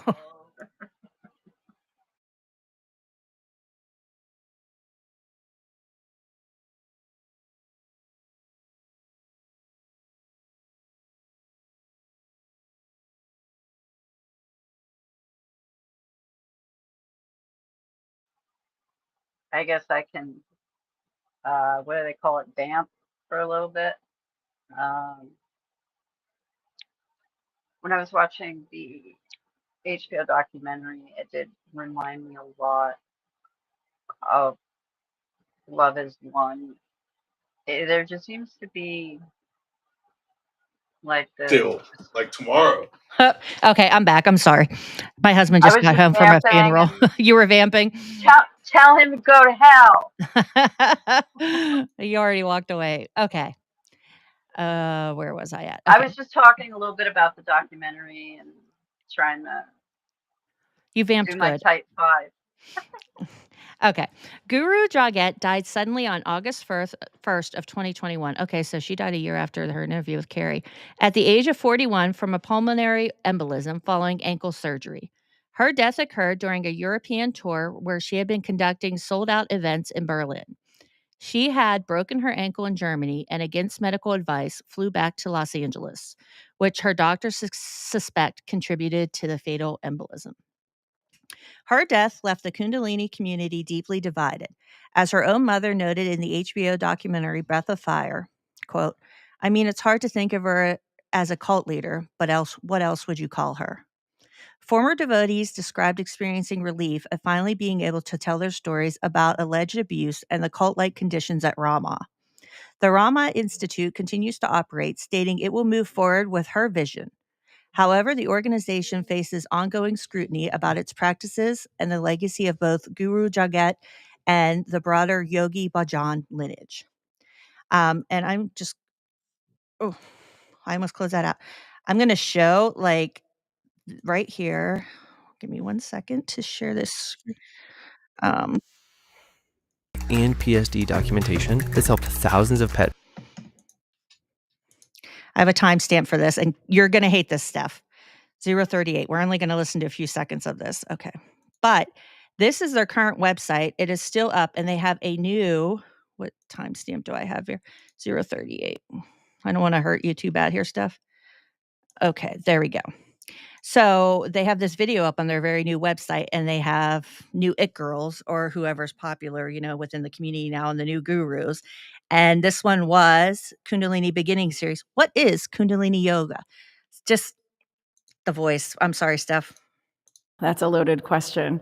But Kundalini Yoga is an ancient science that was taken from India and brought over to us And we are so fortunate and so lucky to be able to practice this technique. And I wanted to show this to show how they they haven't reconciled, and they're still doing everything the same way, and they know that. Technology, because it is a technology. She didn't say Bajan's it's name, though. actually That a was clever. transportation system that can take you from one area to another in your consciousness. So it can take you from a negative state of mind to a positive one. Now, how in the world does it do that? There we go. I just wanted to show a little bit, just to show that they're still very much active. Like, this is from their website. Like, I went to their page, I got the video. Rama Institute is still very much alive and going. Okay. That was that. I think we're almost there. Oh. Is she transforming into her reptilian state right there? Oh my gosh, that's hilarious the way I froze that. She is. Let me take her off and put up the image here. Why I go image. Let's get the reptile off there. There we go. Okay. Now we're to the Olive Branch report, and you heard Steph and I talk about this. It was commissioned by Bajan's organization and released in August of 2020. They investigated allegations and concluded that it was more likely than not that Yogi Bhajan engaged in sexual misconduct with 36 followers. The report documented 4 instances of rape, 8 instances of physical injury during sex, 9 instances of unwanted touching in intimate areas, and 3 instances of unwanted exposure to pornography. The report also detailed how Bhajan allegedly used intimidation and coercion to control followers, creating an atmosphere of fear of aggressive reprisal, including ostracization and being banished from the community. The abuse allegations created deep divisions within the Kundalini community. While some studios immediately stopped offering Kundalini classes and denounced Bhajan, others tried to separate the teacher from the teaching. And that was what Mur said. She nailed it. Separate the artist from the artist. And Mur, you nailed it on that one. And if you do want to read the report, I have it right here. Let me copy the link. There we go. This is the Olive Branch report. And let's see. Okay, there we go. Hari Jawan took a strong stance defending his deceased teacher after the Olive Branch report came out. He created a 52-minute video titled The Feudal Flow of Fate that Guru Jagat shared, beginning with, "Someone I think needs to speak on behalf of Yogi Bhajan." In the video, Hari Jawan claimed that the accusations were made for financial gain and cast doubt on the accuser's stories. And I'm just going to show the very beginning intro of this video, and this is pure propaganda to discredit the Dorothy who wrote that book and the abuses that happened by Bhajan. Let me just get this open here. Wait, why did it open so little? There we go. Oh my gosh. Undo that. What are you doing, Shelby? Get your shit together. All right, there we go. All right, take that down. Oh, stop. Okay, go back to the beginning. I watched more of this than I would have cared to. Okay.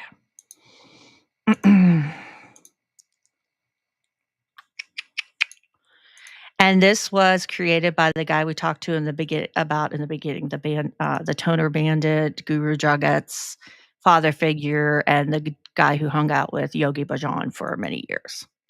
Now, just pay attention to like how this intro is. I'm just going to play. I think I have it at 53 seconds. We'll stop. And you'll see this in the Breath of Fire documentary too. I went and hunted this down.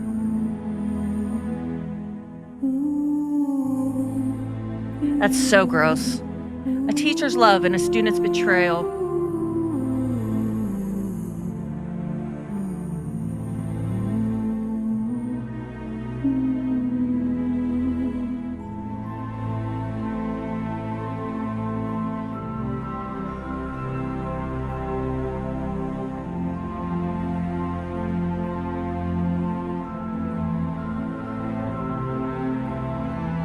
It gaslighting was a video. Right?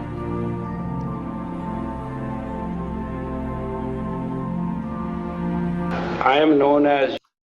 There we go. That's all I wanted to show, that just to show like just how the introduction just preps you. It's already putting those words in your head like, oh, he was a teacher, he loved her, she betrayed him. And that is what the whole thing is. Like the whole documentary, I watched about half of it and I was skipping around to different places and it is so foul and gross. And in the Breath of Fire documentary, they actually show the confliction between her social media manager who would put all this stuff out. And they were like, this is a bad PR move. I can't believe we're sharing this film. But they still did it. Like Guru Jagat just did not care. Okay. Rather than distancing herself from Bhajan, Guru Jagat doubled down on defending him. She maintained that her authority as a teacher came directly from Bhajan, who had supposedly given her her spiritual name, instructed her to move to LA, told her to start Rama Institute, and even provided her business plan. Philip DeSlippy, a yoga historian, described their response as very Donald Trump-like, dismissing all allegations as lies and fake news. The defensive stance reflected the concept of the golden chain in Kundalini Yoga, which I talked about above. The idea that the spiritual authority passes directly from teacher to student in an unbroken lineage back to Bhajan himself. For teachers like Jagat and Hari Jawan, whose credentials depended on this connection, admitting Bhajan's failings would have undermined their own authority. So they knew they couldn't do it because of, I mean, that's not excusing it, but that's in their mindset one of the reasons that they did this. So I have here from the Instagram, give me 1 second here. Okay. Share this tab instead. Is that showing? Okay, I just need to zoom in. This is from that Rama wrong that I talked about. And this is Guru Jagat defending Bhajan. And right there, you'll see that's her mentor too. Oh, sorry. Oh, gosh. I don't have the, oh, there we go. Simple position. Sikh rightist groups that never liked Yogi Bhajan, tried to take him down forever. They've been through the Pamela Dyson of it all. You know, this woman, you know, she conveniently, you know, finishes her book before she sued and before a million other things happened, so that the story looks a certain way. And also, you know, we have the inside, you know, we have a lot of inside intel. So again, if I was to come forward with my opinion on it, I don't think that's fair to people. People should have whatever opinion they want, because I have a very inside kind of view on what's going on, who got paid, what happened, how these things go on. And then I'm being attacked by robots. So you tell me if we're just dealing with a sex survivor situation. That's not my experience, because I'm being attacked by robots. I wanted to ask your opinion on that, Steph. I don't when she says she's being attacked by robots, because she was into conspiracy and she was talking to Kerry Cassidy and all these people, do you think she means bots online, like hitting, or do you think she really thought like robots, or like, it's hard to tell, right? Well, okay, that I'm trying to kind of like parse this out, and like the way that she uses her mannerisms, she's very internet savvy. She seems very social media savvy. Yeah. So I'm almost inclined to think that she means actual robots. That's what You I know was what I thinking mean? too, because she was down the pipeline of conspiracies right now. That's why when she says the robots, and she yeah. says it again the second time, like robots, and you know she was And I watching all think, this shit, taking it in. and I think, you know, I don't have the statistics or the data, and honestly, if you did put out some kind of survey, would you really get an accurate response from True. targeted, you know, from self-identified targeted individuals? But me viewing it, and most of it was just as a casual observer, because I didn't really start digging into researching conspiracy theories again until late in 2020. But I think that with a lot of the shit that David Icke pushed about the 5G towers and those all the stuff going around about 5G, 5G, and there was more of a like uptick in like I guess you would call it like Luddite paranoia. Yeah. And I'm not being insulting to Luddites. I'm not. I'm just. But you know what I like. Yeah. There were people who were like getting like fucking Faraday cages for their phones and Faraday cages for their. There was probably a big upswing during COVID of targeted individuals because of this narrative that was Yeah. going Yeah, on. I thought So that was I interesting. think she might mean robots. It could be either way, but I'm more inclined to think that she might be like have been going down the TI rabbit hole, and that could have been one of the reasons why she didn't get operated on Yeah, as soon as she was exactly. supposed to. Mm. Okay. And now we're just going to talk briefly about cultural appropriation before we get to our main focus tonight, which will be the interview between Kerry and her. So, cultural appropriation and Kundalini.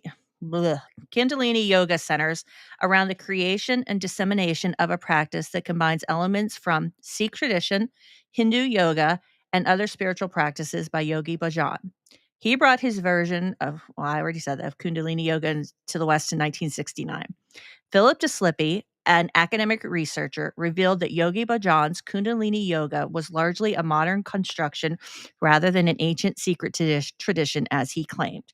And I'm going to put these down in the comments for people if they want to see this later. This is the video of him talking about the history of Yogi Bhajan. And he was on the Conspirituality podcast episode too with them talking. This is the guy. He's the one who did the original deep research and kind of blew open the door on the myth of this being an ancient and like really dug into Yogi Bhajan's history and background. DeSlippy's research demonstrated that Bhajan drew from a variety of sources. Now, these are some hard names here. I'm going to do my best. Physical practices from Swami Brahmachari's Suksama Vayama exercises. I apologize. I know I probably butchered that. Exercises from Swami Shivananda's books, spiritual practices from Bobby Versa Singh, and elements from traditional Sikh practices, the mantras and prayers from the Guru Granth Sahib. Bhajan was radically combining two. I'm going to post that down in there in the chat. Let me copy and paste that because I really butchered those names. And even if people don't dig into the research, you can get a little bit clearer of what I was trying to say because that was a lot. Bhajan was okay. Bhajan was radically combining two disparate practices and making significant modifications to each. He was creating what was essentially a new spiritual system while claiming ancient lineage. Traditional Sikh authorities have challenged Bhajan's claims over the years. In 1977, the Shirami Gurdwara Pardhabarank Committee denied that they had given Bhajan the title of Sri Singh Sahib. The Sikh high priest Jaswant Singh stated that his council was shocked at Bhajan's theories, stating that yoga, tantrism, and the sexual practices taught by Bhajan were forbidden and immoral in Sikhism. One of the most significant impacts is the widespread confusion about authentic Sikh practices and beliefs. As researchers have documented, quote, the average American may equate Sikhism with Kundalini yoga because the 3HO people have taught them that this is Sikhism. This misrepresentation has created lasting misconceptions where Western audiences conflate yoga practices with core Sikh religious teachings, fundamentally misunderstanding the faith. The most visible aspect of cultural appropriation in Kundalini yoga is the adoption of sacred Sikh symbols, particularly the white turban that is worn by predominantly white Western practitioners. And you'll notice hers when you see it. Oh, mac and cheese bites! I'm glad you're learning. You like this. Teaching a little bit. Oh, have fun, Sassy. Enjoy. Have a great night. We can't wait to have you on either.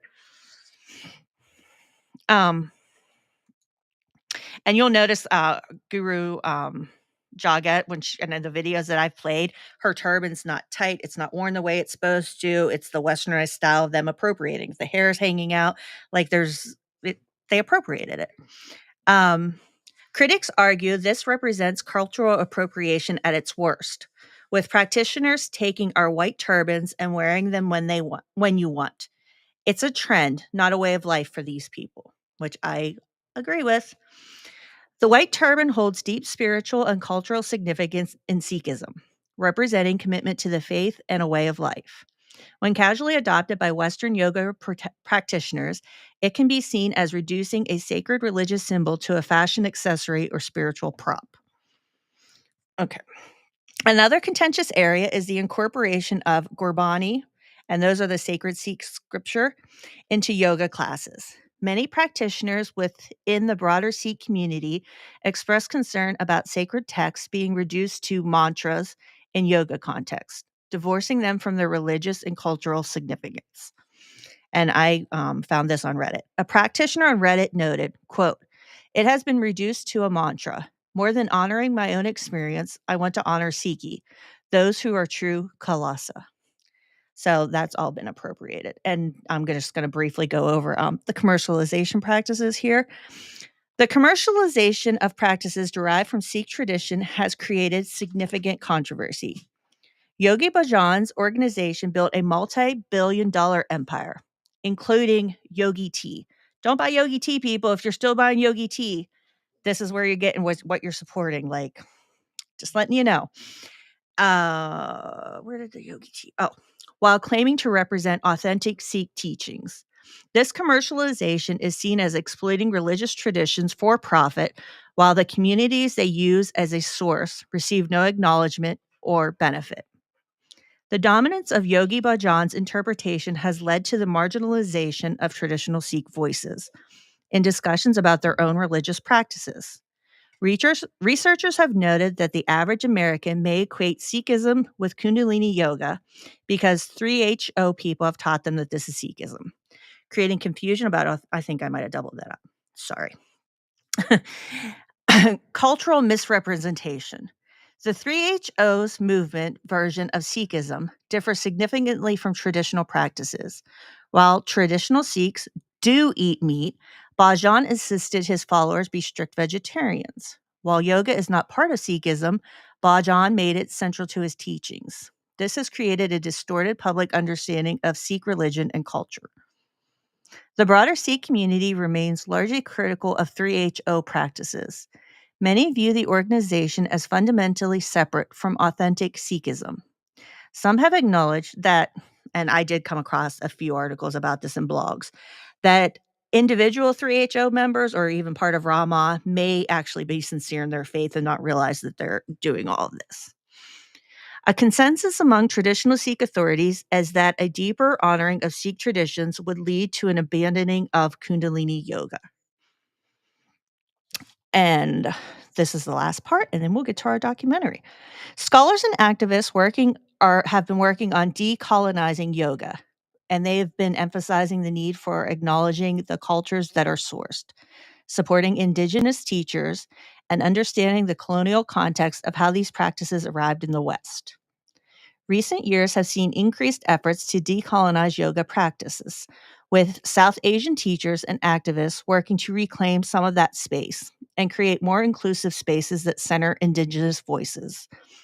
They stress that cultural appreciation requires building shared representational spaces and developing friendships with people whose spiritual practices they so deeply admire.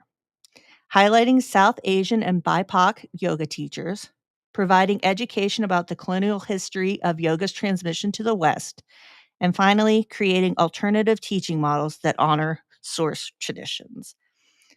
And that was our lead up to the interview. This is, and they wrote about this in a lot of articles I came across, this interview, like Kerry, this one comes up, and so does her interview with David Icke, which I can't find the interview with David Icke. I looked and I looked. I don't know where it's hiding because this is loading. Okay. If you I wanted can check Fudgy. Oh, that'd be if he could find I bet you on the David Icke thing, it might no, here's the thing I was just gonna say, the problem I ran into this is Kerry records everything every interview she's on, everything she ever does. So I got this from Odyssey, and there's a BitChute one just in case, like, one of them messes up, 'cause sometimes those sites are shitty.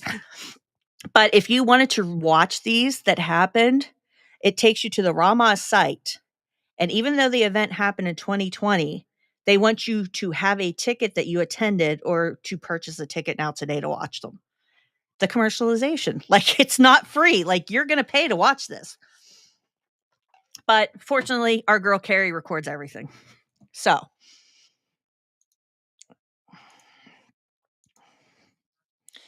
And this is when she was really I didn't find anything in the David Icke database. Yeah, that's why I'm guessing because of what they did. So this is Guru Jagat and Kerry Cassidy, and this happened in 2020 at Rama Fest.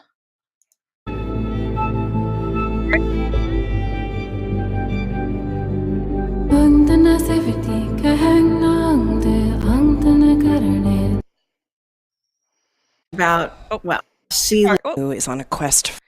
I guess I just listen to the music. I don't want to mess it up again.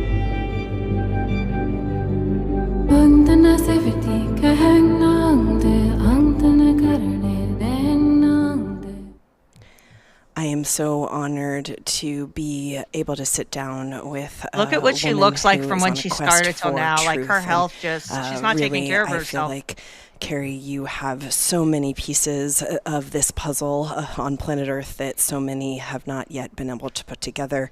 Your life's work and what you're dedicated to and your bravery and courage are just so inspiring. Welcome. Thank you for being here. Thank you. Thank you for having me. And for those of you who don't know, Kerry Cassidy has an incredible portal of truth called Project Camelot. And it's not Kerry, a portal you can of truth. Tell us a little bit about, you've been on this quest for a long time, but I would love to just... In her portal of truth, she actively believes that the dinosaurs and all of the Jurassic Park movies were not CGI. They weren't some kind of animation. They weren't any kind of special effects.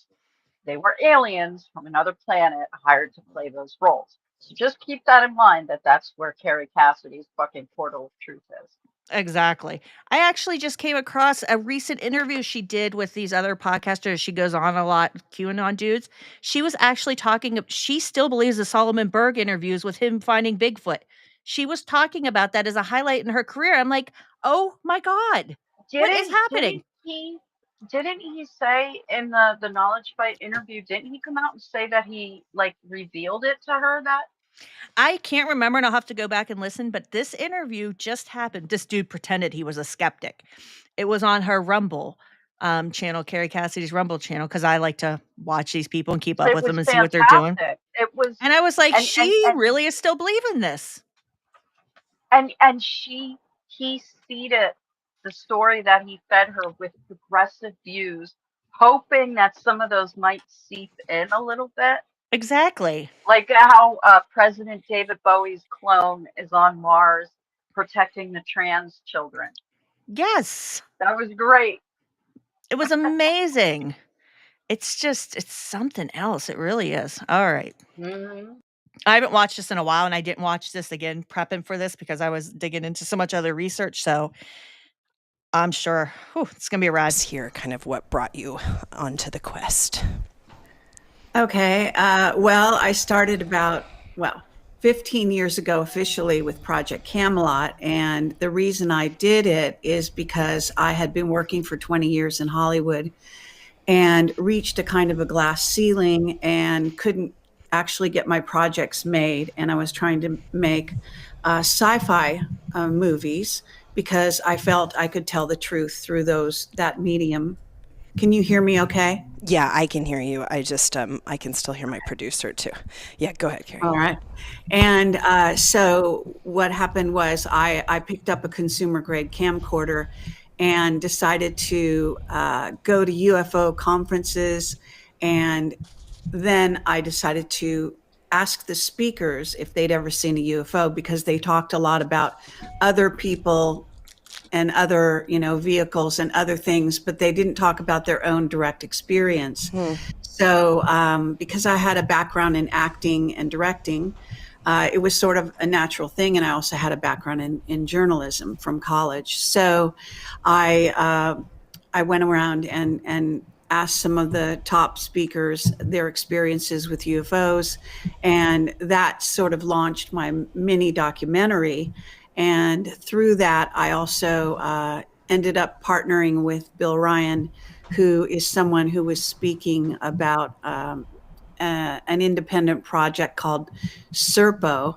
And the SERPO project was an alien exchange program dealing with, if you remember, Close Encounters of the I Third just Kind. wanted to add something quick. Sure thing. If anyone's familiar with the story of Isaac Cappy, I think that was his last name. Isaac Cappy, yep.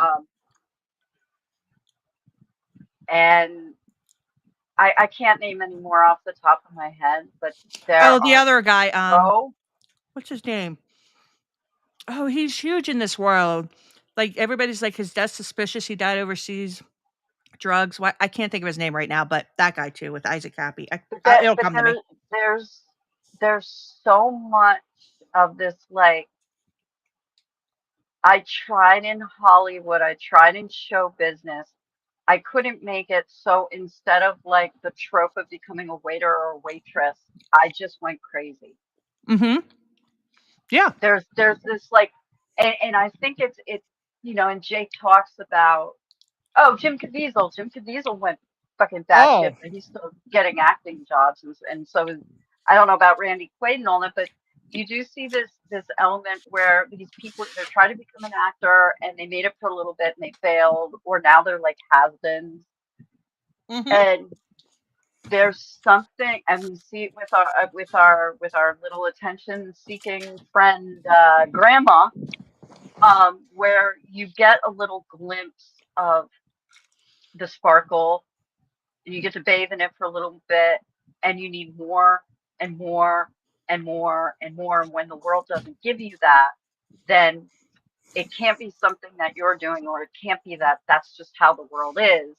It draws you, that failure at that level, it really draws you into it. And you see like what Norm Pattis, failed comedian. Yes. You see it over and over again. And even Alex Jones, I saw, I don't remember if it was good or bad, but Alex Jones did like a little like type 5 stand-up routine for like Stanhope in the 90s.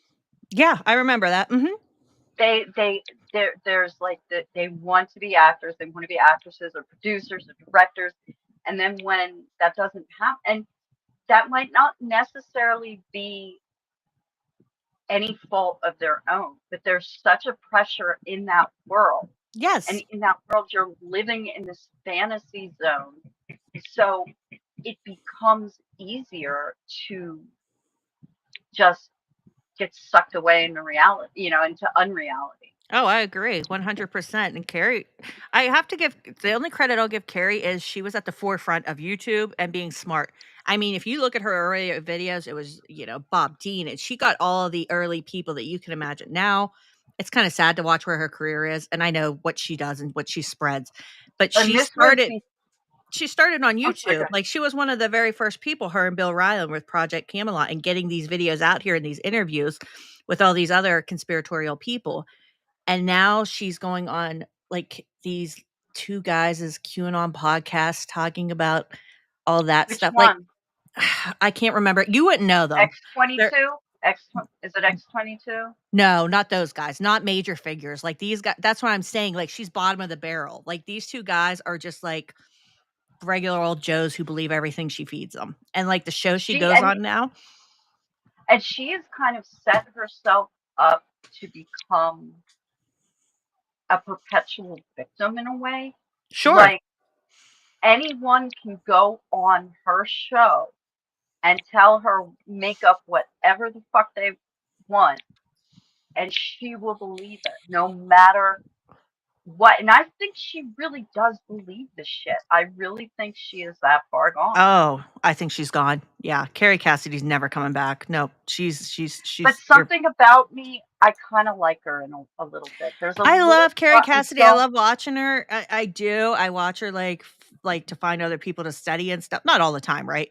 Like I'll go to a Rumble and yeah. I'm like, what? She doesn't even post that much anymore, and it's all she's not doing her own investigations anymore or looking into stuff. She's going on just junk shows that she goes on. I'm like, Carrie, what are you doing? This You were better than that girl. Yes, exactly. That's what I would say. Carrie, you're better than this girl. Like 2020 gets she's with suited up Guru and he Jagat, goes on and today he's she's with these supposed to go on a jokers. UFO for a human exchange program. Yes. So that's racist, what Muggsy. Bill was involved in, and I interviewed him in my early days, and so that launched the project. We ended up deciding to partner because he had a background as a webmaster and a writer, and I was a writer filmmaker, and Side note, I found out that her partner, Bill Ryan, is an independent Scientologist not too long ago. And I didn't know that because he lives in, where's he live now? I forget which country. But yeah, he's an independent Scientology practitioner. just seemed like we both wanted to get the truth out. So we started doing that, traveling around the world, interviewing whistleblowers from above top secret. Ecuador. I think Bill lives in Ecuador now. 3 years we worked together, and then we split our operations, and I continued Project Camelot since that day. So I've interviewed over around 1,000 people. I've written a book recently that details my experiences and so on with all of that. And it's been quite an interesting journey down the rabbit hole, as they say. Yes. The new book, will you tell everybody what it's called? It's fantastic. Oh, thank you. Oh my It's gosh. called Rebel Gene, Secret Space and the Future of Humanity. And also, I just want to say now, and then we can get into everything else that, and Carrie, correct me if I'm wrong, if I'm saying anything that isn't correct. But Rebel Gene is you also just Kerry got, Cassidy's album she made. She made music. Not just shadow banned, you got demonetized on YouTube, correct? That's correct. For those of you out there, this is happening across many platforms that are truth seekers. In fact, my YouTube has not been banned, but it's been demonetized as well.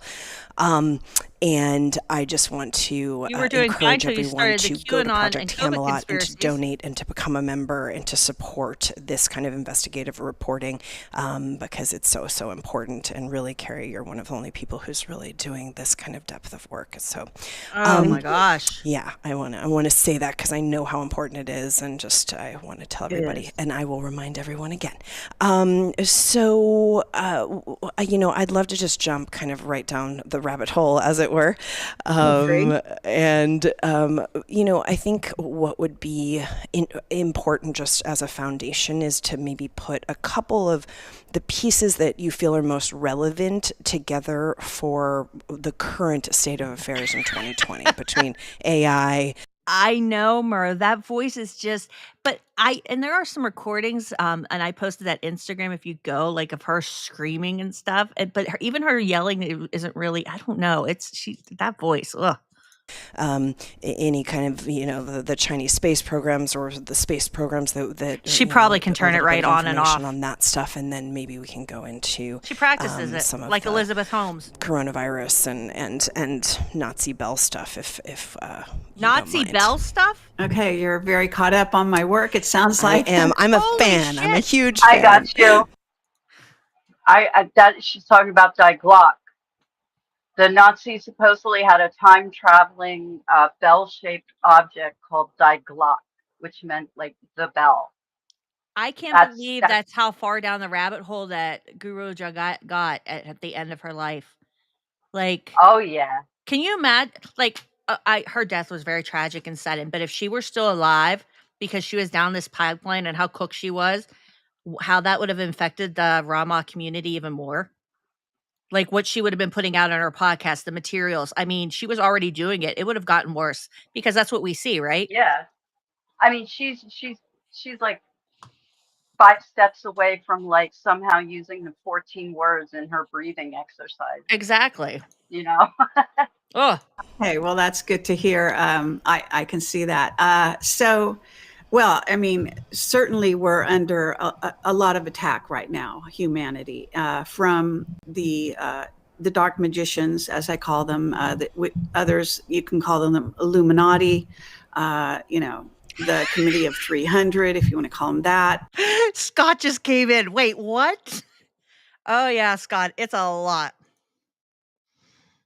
There's a lot of families that are part of this particular, group of bloodlines that are basically trying to rule the earth and go back to the days of the Anunnaki in Egypt, and before that in Atlantis. So that's what we're.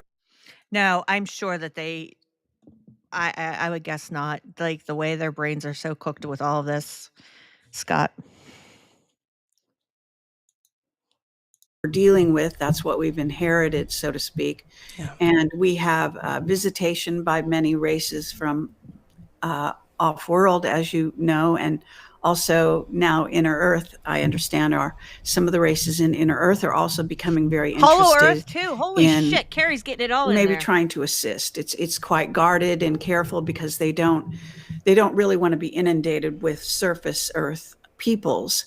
But there's a set of books by a journalist called Radu Sinamar in Romania, and there's a very important archaeological find called Underneath the Romanian Sphinx that you may know about. It's an installation that has these gigantic tables that start at 6 feet. So the beings have to be like at least 9 feet or higher who worked them. And they when you activate them, they have holograms that tell you, can read, your body and tell you the history of humanity to a degree. And also, Kerry, interestingly enough, they show you how you can. Yes. It's just holograms. Yeah, we got it all here, Scott. She's just hitting everything. She's gish galloping her with everything, and I just can't. Like they paid a lot of money, like her followers and her people who take her teaching classes and the various other Rama, yoga studios and stuff. And this Rama festival is a huge deal. I think they held it at Joshua Tree for some years. I don't know if they still do or not, but this was online too because it was during COVID, right? The pandemic. So she was feeding this to all of her followers too. Like it's so dangerous.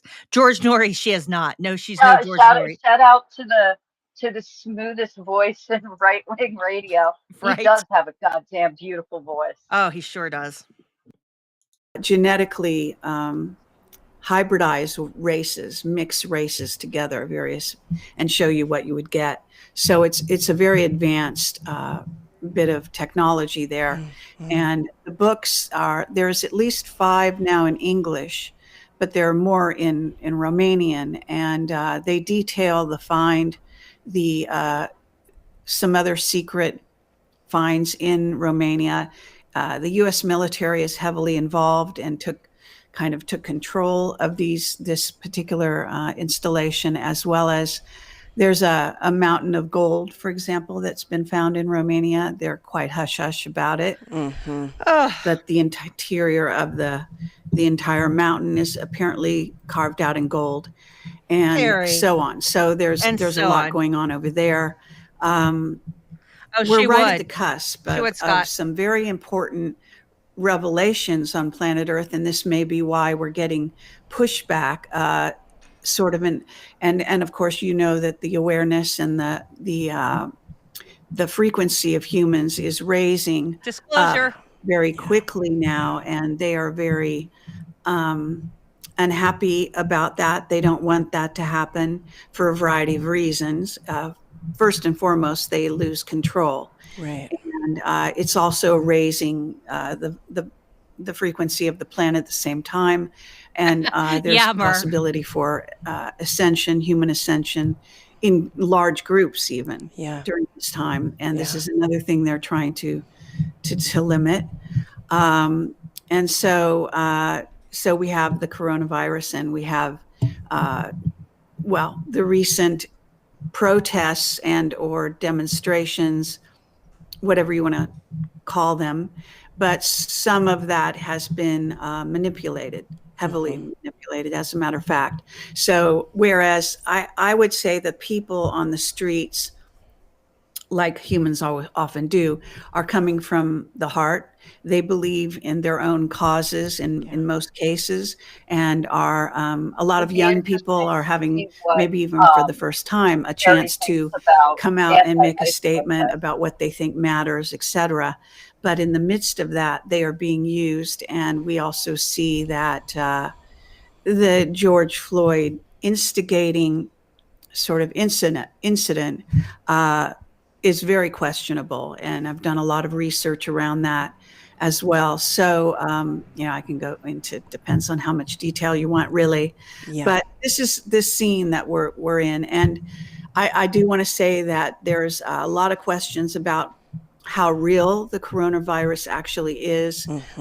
There's an important doctor called Robert O. Young, who I interviewed, who talks about the fact that viruses are actually, they've never been proven. Right. That in essence, it's a corona that forms around the cell that is basically exported from a kind of a poison or acid that comes from within us when we have bad food, bad water, Sorry, had to bad take lighting, a restroom break and Hunter and needed other water. sort of emotional, psychological issues that force the body to sort of get toxified. So in detoxing, there's a natural detoxing that would happen, and then it would be expelled, and it creates this corona, which is like what we would say flu-like symptoms, and people will have trouble as a matter of course then breathing. And some of this is also escalated by the environment we're in, having to do with all the toxicity, which has to do with This was so incredibly dangerous at this time period when she did this, because people were looking for answers. They were lost. They were confused. They weren't going to work. We were all on lockdown. And Guru Jagat's like, Yeah. found this stuff. And Let me put this lady on talking crazy shit. You don't even have to believe that the virus was real to be responsible. Both of them could be sitting here and saying, I heard this from this doctor, but I think everyone should do what they think is right. Even, you know what I mean? Like even something that weak would have been a little bit more than what they're doing. Yeah. So, but it's that certainty that you're right. Yep. Or the lack of care that you may be wrong. Exactly. My gosh. You know, our bad vibes totally created COVID, and not too many people know this, but COVID did 9/11.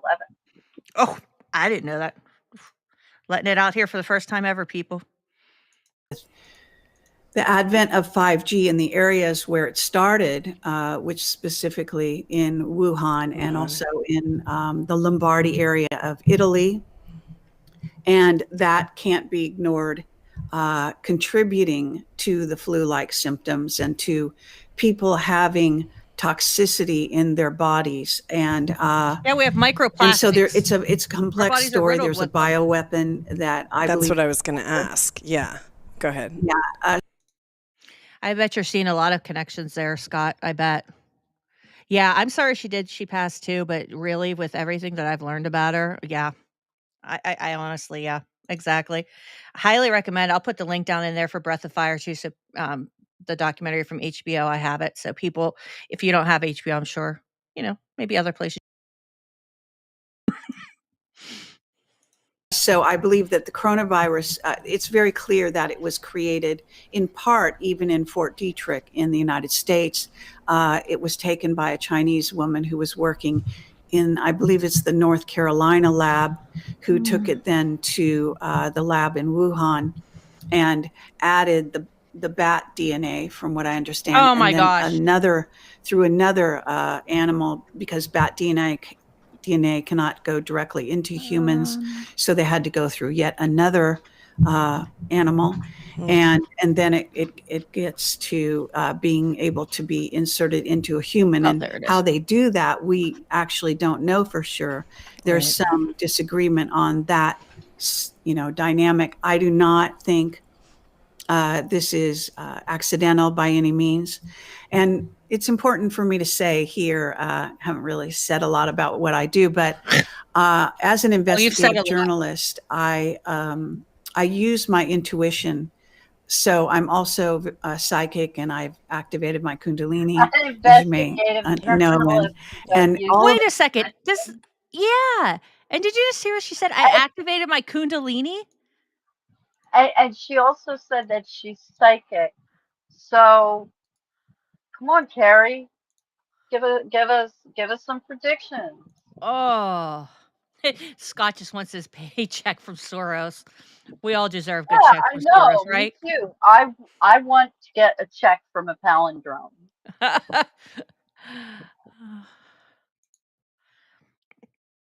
Oh my gosh. that contributes to my I don't ability know, to sort Scott. of see beyond the veil, see beyond the surface reality. So I've used this sort of technique, and I use triangulation, which is also something that the agencies do, what we call the alphabet agencies.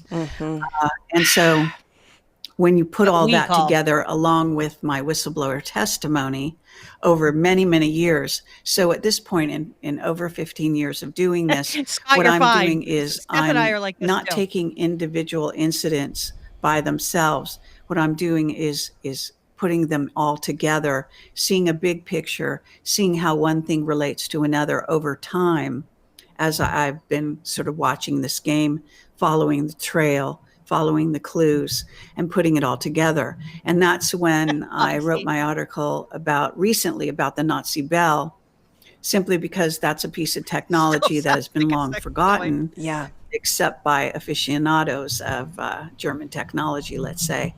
But there is reason to believe that that's a piece that has been totally ignored by anyone out there, as far as I know. You know, I never had a yoga phase, and I keep running into people that say they had a yoga phase. And yeah, it was just like I've done it in my house. Like I have a yoga mat and like stretching and stuff because of my lupus and fibromyalgia in my body. Like it's really low impact and stuff. And I like it, but like I just look for the ones where they show me the exercises. Like no, like going to a yoga studio or doing the breathings or mantras. Like I'm just stretching my body, and doing all those moves. But I've never done any of that.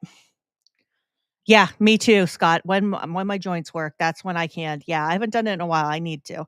I actually feel better when I do yoga, and I just haven't done it in a while. And it relates to 5G, but it's a technology that the Germans were using it's shaped like a bell. It's very large and metal, and it also can look like a UFO. So UFOs resemble it. I've got a picture on my website next to a UFO, and there's the Nazi bell was created back in Nazi Germany, and they were doing things like trying to teleport, trying to basically go interdimensional. And so that links up with another thing which I've investigated, and I've done an interview with James of the Wingmakers. Who? James of the Wingmakers? About the Wingmakers. Oh no. Odyssey, we're doing so good. Okay, where are we at? That's all right, because I was afraid Odyssey might do this. I have another link. Odyssey is notoriously unreliable, and so is BitChute. But fortunately, I have both of these.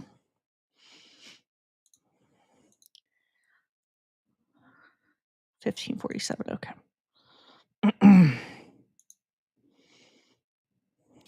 Go Ahead Free fight censorship and support free speech.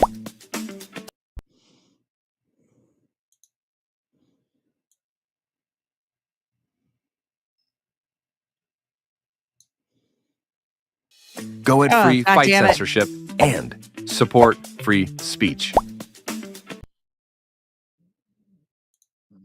Literally in these days, this day and the next 3 or 4 days is so crucial to what they're doing. And I just got another message to this effect, which if you're interested, I could even read it later. It's a short, statement, but nonetheless, it kind of encapsulates the fact that these days are absolutely crucial. And Trump is supposed to make a big speech Whether he makes it on the 24th or the 25th, we're not getting a Carrie clear must sign. have But done 2 interviews because she looks different with Guru Jagat. This is a different one. It's not the same one. I didn't realize that because I hadn't. So she did 2 with her. Let me see if I can get this other one to work. I'm sorry. I don't want to jump around in our topic. Let me see if it got past the buffer zone. Interesting. Carrie did 2 with her. Huh. I didn't realize there was 2. Okay, let's try this again. driving by our solar system and seeing the Earth and spot last they saw there was potential for a certain race of Did you see that? Carrie, she had AI Carrie on twice. beings to come. It's kind of like, if you can think of it as driving by our solar system and seeing the Earth and spotting it and then wanting to That come would and be take terrifying, it over. Scott. So what their plan was to do something that was manipulative, and they're usually deciding to put technology over any natural or spiritual progression, Right. or I will, way of Scott. dealing with anything.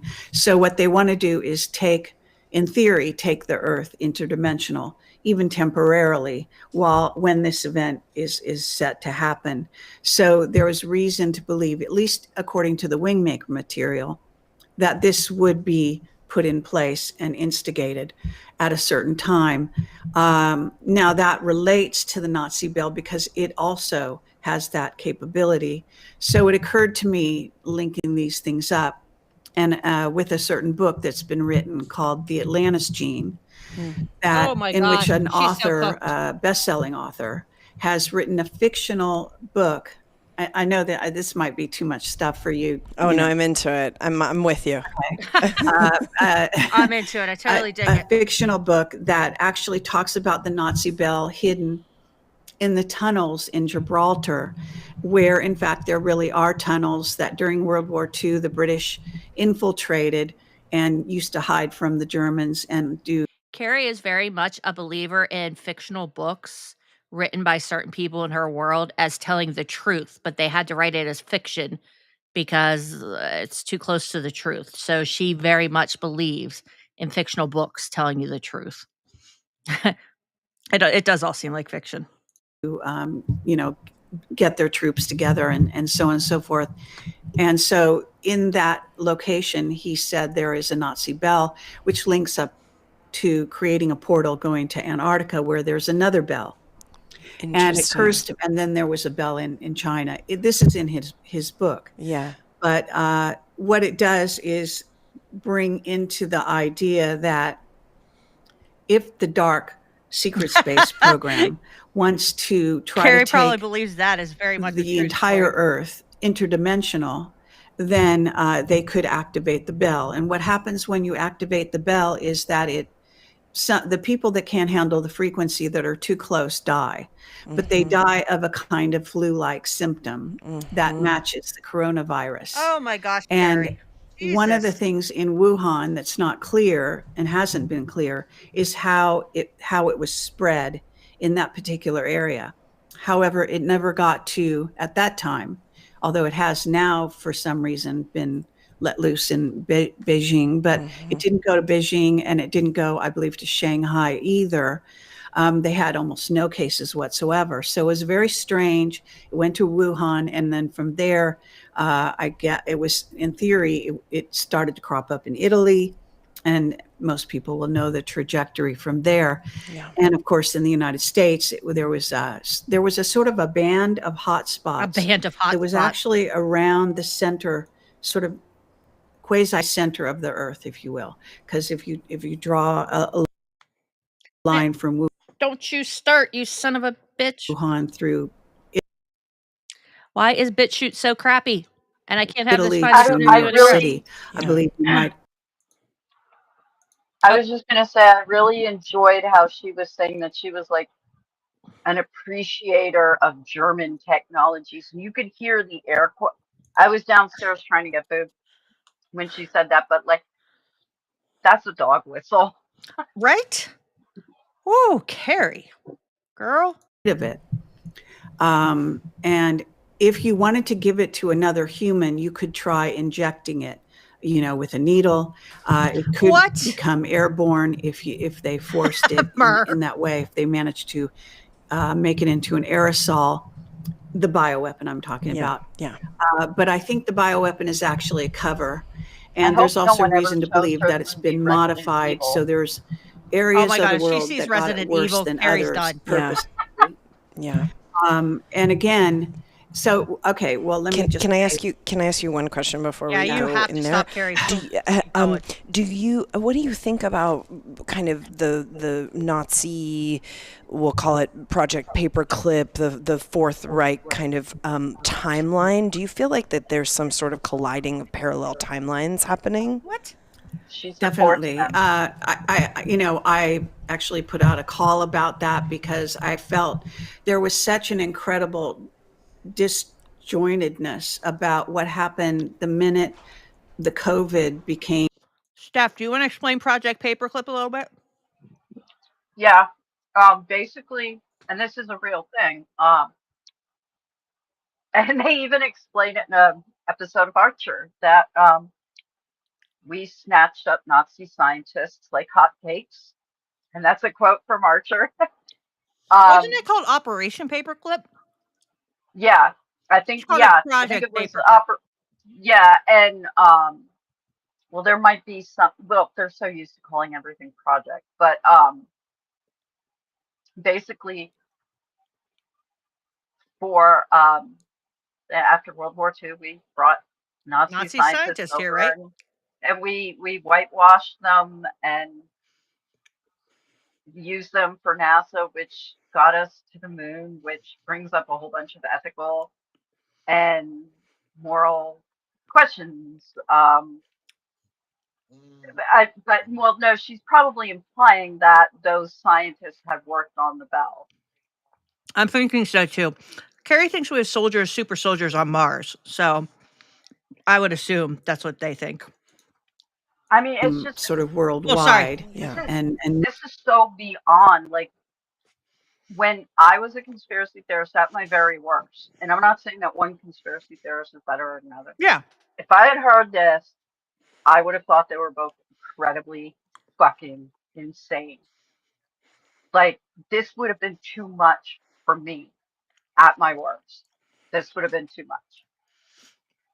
It's something else. I find it fascinating. I really would have I can't believe. whatever. Well, Scott, first you have to decalcify your pineal gland, and then you can do the drugs.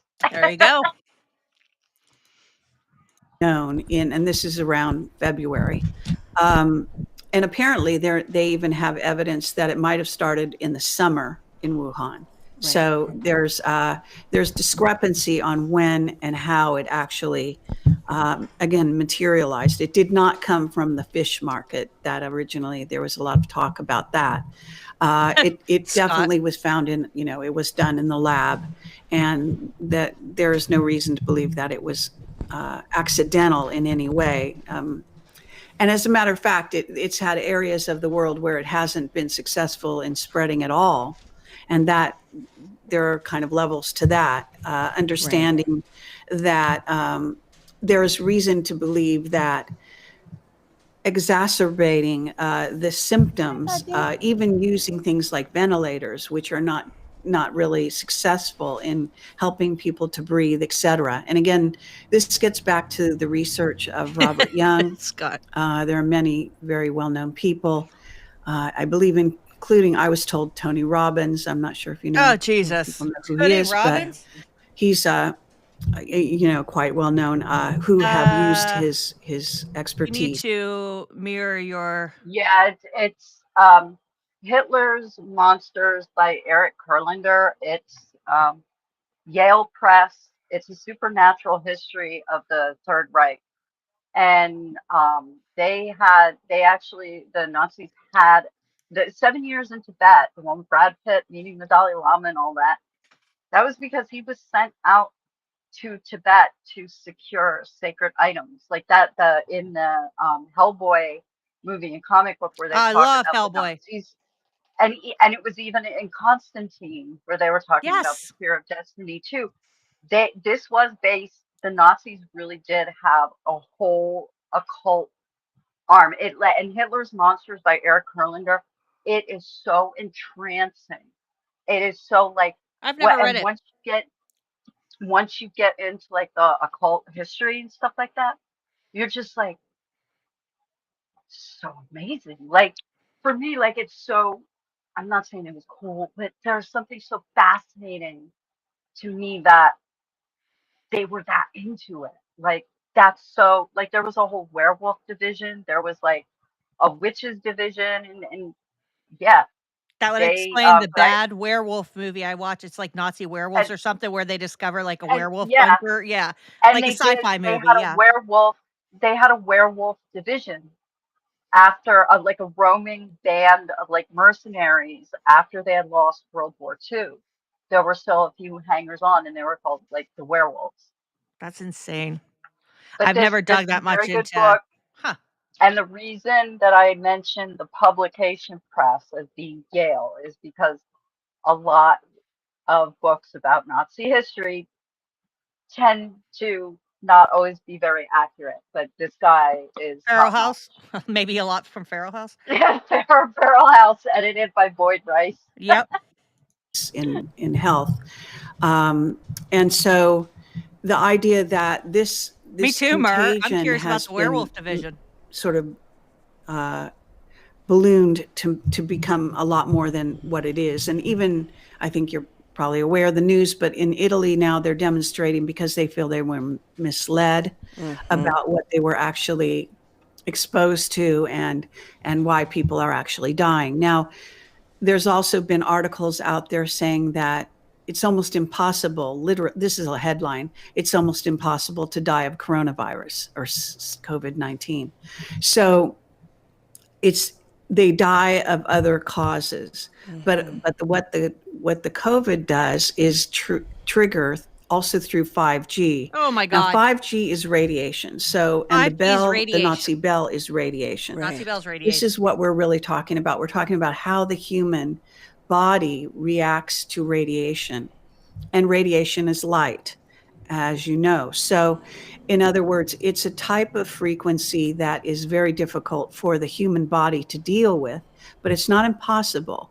And there are certain humans that can deal with it better than others, certain bloodlines that can deal with it better Bloodlines. than God others. damn it, Carrie. She And if mentions you have a bloodlines high so enough much. frequency, in theory, you can also deal with it better than others. In Right. fact, your frequency is everything to do with whether you would catch the disease at all, and also whether you would be affected from 5G that's cool. or the radiation from the bell.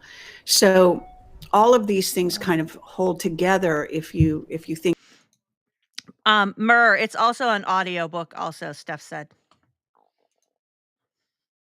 about what I'm sure you do in terms of raising your frequency through meditation, etc., that there are ways, and also through certain kind of eating, like not eating mucus producing foods and so on, and also Very. having control over your system and the what you call your immune system. So I'll if get it your to her. immune system sort of overcompensates, then there can be a buildup of fluid.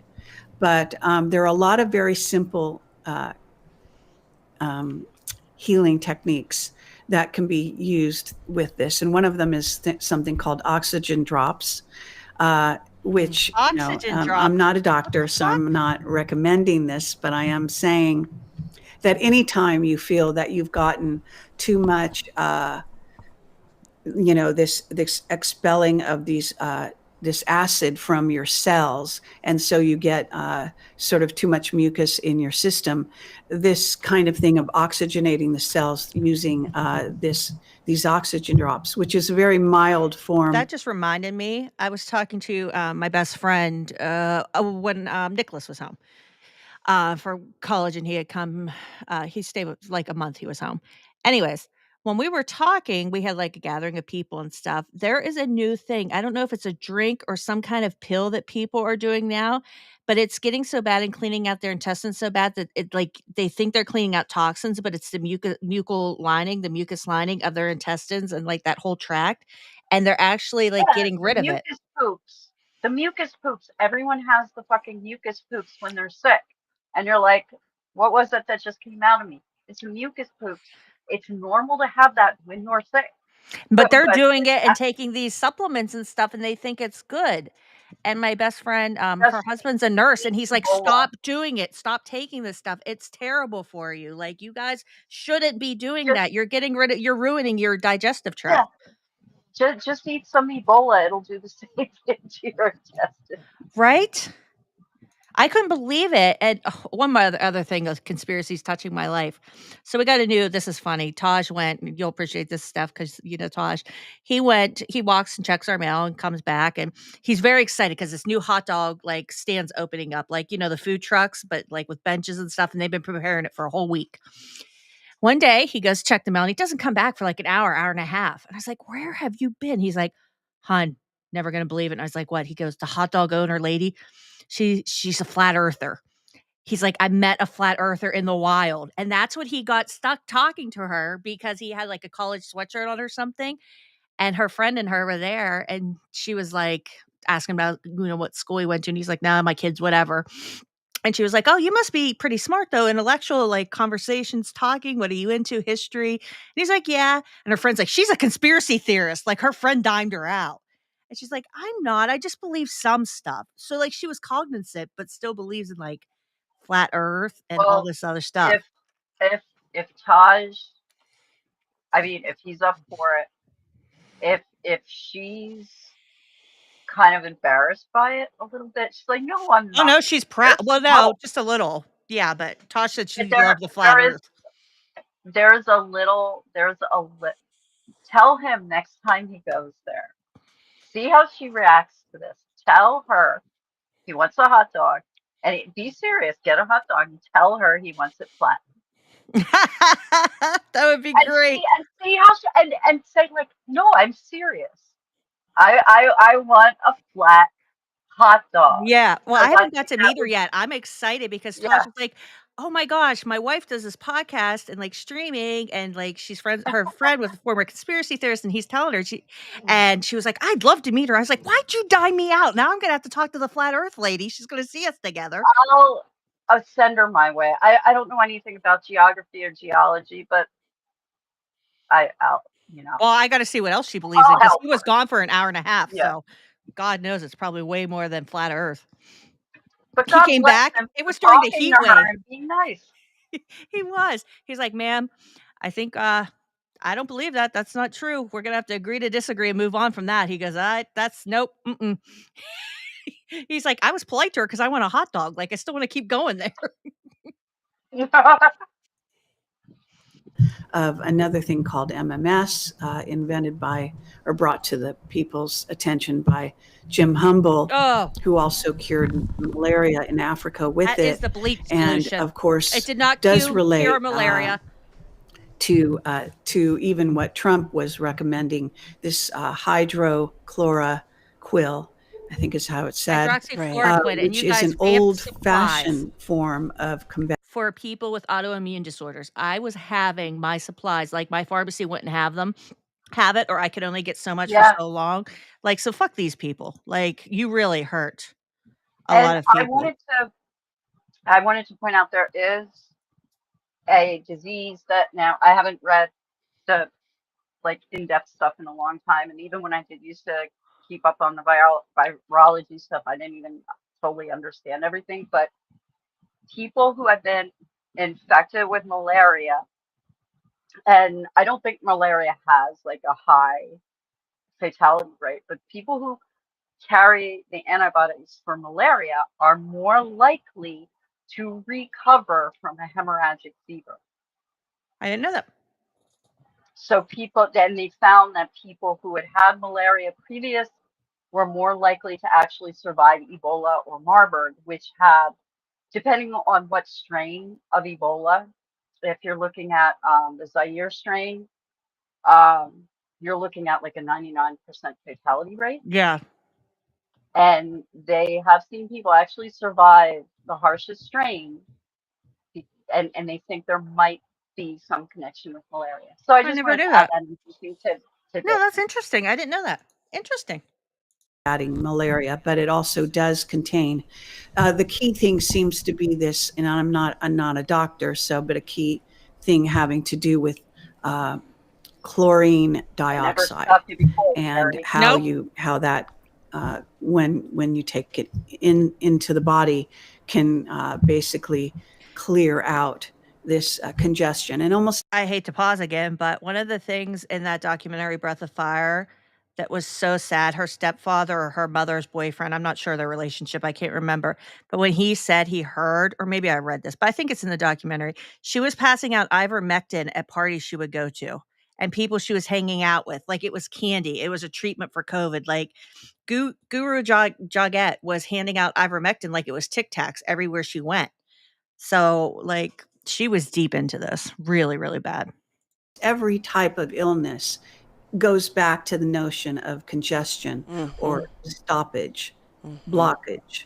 And so I know this is very long-winded, and I don't know if I've even answered what question you have. Well, I just, I think the biggest thing is to introduce the audience out there to just looking at a different perspective. It's not on a different how this is kind of perspective. moving through. It's a lie. What we're experiencing on planet Earth. So I think it's just very fascinating. So, where does the AI come into all of this? Oh boy. Okay. AI. Well, the AI is very obviously, moving the Earth interdimensional. Now, let me just say this: that it's my theory that It is a based load of on horse putting stuff, a lot of Bugsy. these pieces together, that they may have actually tested the bell. So they may have tested this theory. And when that you were talking about timelines, and this is where that comes in as well. So they might have tried to do it very quickly. Oh my gosh. Go out of this sector and back in, because there's a definite schism that I sense that has happened. I've been talking to people, and a lot of people do seem to be agreeing with me. It's nothing I can prove. Now, we know that the secret space program has been attempting to change timelines. Right. What the Mandela effect is a famous sort of result of some of that. Yeah. But this seems to be something that's a little bit more major.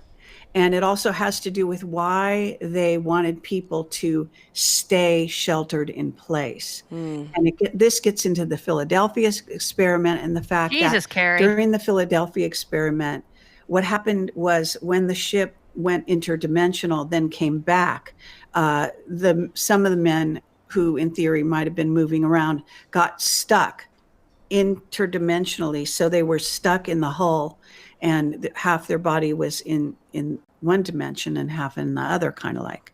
And they died, obviously, of that. So it may be that when they did this experiment, which I think they have attempted, this might be part of it. Now, this is very hypothetical. I'm just Now, to putting get it out back to there. the AI is linked to 5G. So 5G is a network that performs, it provides a platform for AI to basically, if you can think of 5G as being a net, and then AI being able to go around on the net. And there's more than one AI. Right. So, and there's alien AI as well. Right. So we have proof through even the find of the Nazca aliens, if you're familiar with that find down in Peru. If you know the Nazca lines, they're very famous lines that you see from space when you look in that particular area of the planet. And they show, an animal and some other. She called them the Nazca aliens. Oh my gosh. Man, Alien I'll AI, tell you, Mer. Carrie is doing some lines, and they're not the Nazca lines. The Nazca aliens made them. Yeah, Christ. she is. Wow. I just. Woo. I can't. When I listen to people like this, I think, you know what? Even if I was still into conspiracy theories, once it became this fucking popular, being a contrarian, I would have wanted to stop anyway. The thought has never even Oh, occurred to me about the G's increase, like what we went from 3G to 4G to 5G. I think there was a number on my phone the other day. I looked, I was like, that can't be a 6. Is there 6G out? But the thing is, I've never been concerned. Like, I'm just like, wow, this is great. My internet's going to work faster. My cell phone towers, like. That's what they want you to think. I know. Son of a bitch, they got me. Things. Anyway, the Nazca find is a group of beings that were actually more like robots that had an sort of a breastplate that was made of a certain crystal, I think metallic crystal, and that indicated that they were artificially intelligent and being run from elsewhere. Is she talking about there was Iron this is all mainstream news Jarvis? That came out. There was an investigation done, and then a lot of hush, and it was pretty much, it's been taken off the radar for the most part. I interviewed Jaime Maussan, who's an investigator and a journalist, a well-known journalist from that area of the world, South America. But I've also, Gaia TV, if you're familiar with that, got very involved in that investigation. And I know one of the principals that used to work there and was very directly involved, had conversations with him as to, he took a team down there and saw that these sort of alien beings, their bodies, and so on. So Corey, isn't it? all of this is indicated. Corey Good.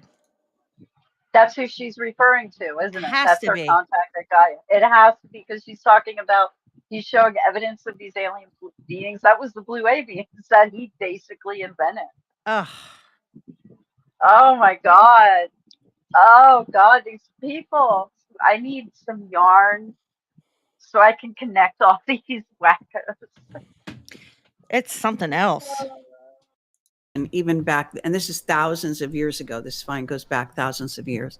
So the idea is that that's evidence that we had aliens coming here who are bringing AI to the planet. Right. There's other forms of AI that we also know about. One is called black goo, that got involved in the Falklands War and was found in the Gulf. Wait. And more recently in our time. She just gish gallops. Like, you have to have a trained ear to pick up on her shit.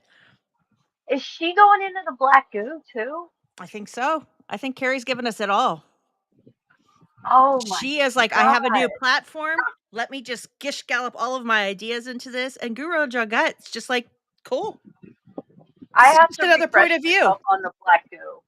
I'm gonna re-look it up, but I remember that. I'll look it up and I'll post a link. Yeah, it's insane. And it was eating away the hulls of ships and so on. And this is where you got the Gulf oil spill that was a cover so that they could attack this black goo that was coming up out of the ground. And it is an AI that was embedded in the earth, apparently from an alien race from many eons ago as well. Mm-hmm. So what I'm trying to lay the basis here is to say that we know there's alien AI. Now I have witnesses such as Captain Mark Richards, who has been imprisoned for over 35 years, framed for a murder he did not commit. She is going to even feed the audience the Captain Mark Richards story, which is what Steph touched on briefly. And if you've watched us before, like, Captain Mark Richards is her big insider. Like, Carrie loves this dude. He is in prison. He committed a murder, the Pendragon murders, which we'll post a dollop episode. It's really good about it, given the background. But this guy has concocted this whole world where he is a secret super soldier that has been to Mars. That's why he couldn't commit the murder. Dinosaurs are on Earth. They're really into like antiquing on Earth and traveling here. They're in the film industry. I mean, it's just so much bullshit. And Carrie's feeding that to this audience. And Murph, and I was looking it up. I'm like, look, I have the Wayland Yutani logo on my elbow. Okay, I'm a huge Alien fan, but that's from the prequels, like the Prometheus. So I didn't even know. But yeah, when I looked up Black Goo, yeah, there was like a Reddit, a subreddit called LB426, and yeah, but there is also supposed to be QAnon Anonymous did a podcast episode about this like black goo, and it's supposed to be some kind of like micro like nanotech thing that can take all over like everything, like replicate something like that. Oh, is that the episode? Yeah, that's a Pendragon one. Okay. Oh, okay. So she's talking about Mark Richards. Yeah, and that's the Dollop one. Uh-huh. Yep. That was my first Dollop episode. Yep, it is. And it is so funny. It is. They're funny. He was claimed to be the mastermind, which he was not. But at any rate, I visit him in prison, and I have done so for the past 5 years. I have, I think it's 12 interviews with him at this point. Right. And he is someone who, through my evaluation and also my psychic awareness, I connected with him and his wife, Joanne, who is also talking about these subjects. Ex-wife. Him and Joanne are divorced. Basically, he has given me a great deal of information about what went on in the secret space program and what currently is going on. And he's also in touch with certain alien races himself, and so on. So he also has given me information about the AI component and talked about the fact that, according to him, there are currently 6 alien AI. No, it could even be more than that, because this was at least a year ago that he told me this. 6 alien AIs currently trying to invade our planet, and that they are not positive. So it's important to know there are positive AIs and there are negative AIs. So in this case, they're negatively based. In other words, they don't have humanity's future at heart. And so that's one thing. Another witness has told me that he thinks there are 9 human-created AIs currently operational on the planet. And they also, these AIs can also go to battle with each other, and they can also team up with each other, like, and turn against humans. Right. So it's a very complex story, and most people don't know much about the AI situation. No. I've been interviewing recently someone who claims to be an expert on AI. Claims. Who I just let may him come in. actually be an expert. His name is Cyrus Parsa. Yeah. And he has quite a substantial background investigating AI and where it is on the planet. The fact that it is part of the 5G network, and that it is also invaded China, communist China specifically, and taken it over more or less. And it can also take over the humans. And so the Communist Party in China, because of its philosophy, has allowed itself to become invaded, having to do with what you might call a hive mind. Oh my gosh. So the basis of the way they operate is a hive mind. And so that's also the basis of AI. Now, what the plot, if you want to look at, I see everything as plots and conspiracies, because that's what they are. But at any rate, it is said that this effort with coronavirus is an effort to create an illness. Okay, there are always many levels. She is writing a sci-fi. So aside from the Bell level, she's mad living there it. are levels in which they want to control more and more and do tests to see how they can control humans. This is So this how got everyone around the world to go in. this is how most conspiracy theorists kind of present their ideas or arguments. And some of them may be practice, some of them may be things that they've thought about in their minds and like worked out their own weird logic. But it always sounds like a pitch. And when you listen to like the clips they play on Knowledge Fight, or if you just listen to Alex Raw, like you hear that sense of a pitch. And I experienced it myself, where you are presenting these ideas that are backed up by thoughts or figures or evidence in your own mind, but you're pitching it to someone to kind of see what their reaction is. She is. She's doing the used like cars salesman pitch. It's an improv. It's like a yes and.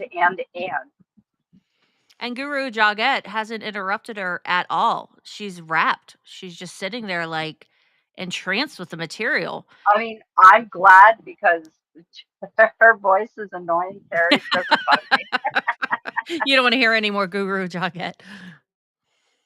To their homes, to become more stationary, not to travel, to wear masks that also symbolically is in essence shutting you up. Yeah. And of course, the censorship on YouTube came with that, and continues to do so, and so on. So we're looking at a sort of scenario, even like a petri dish, where a lot of conditions are put in place so that there could be an AI takeover of the planet.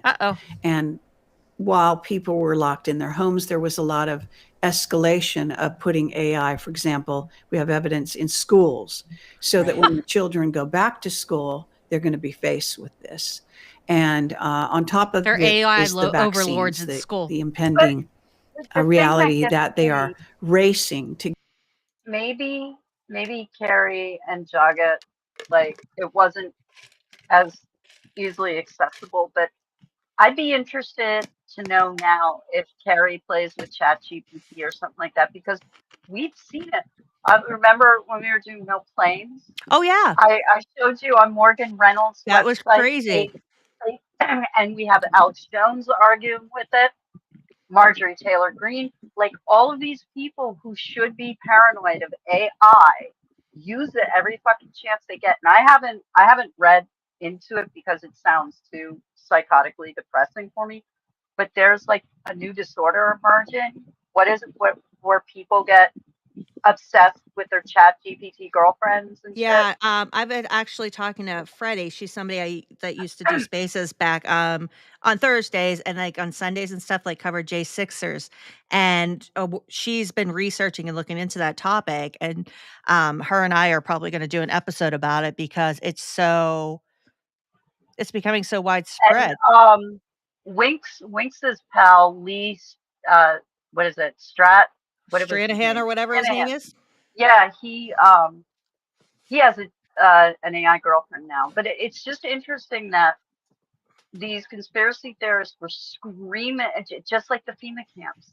They were screaming about the coming AI revolution, and now they all fucking love it. I know. Like, I'd be interested to see if Kerry has ever used it. I would be surprised if Kerry hasn't used it. Yeah, I would because be shocked I as hell. I think once the conspiracy theorists realized that they could use the scary technology to be lazy fucks, that they were okay with it. Right?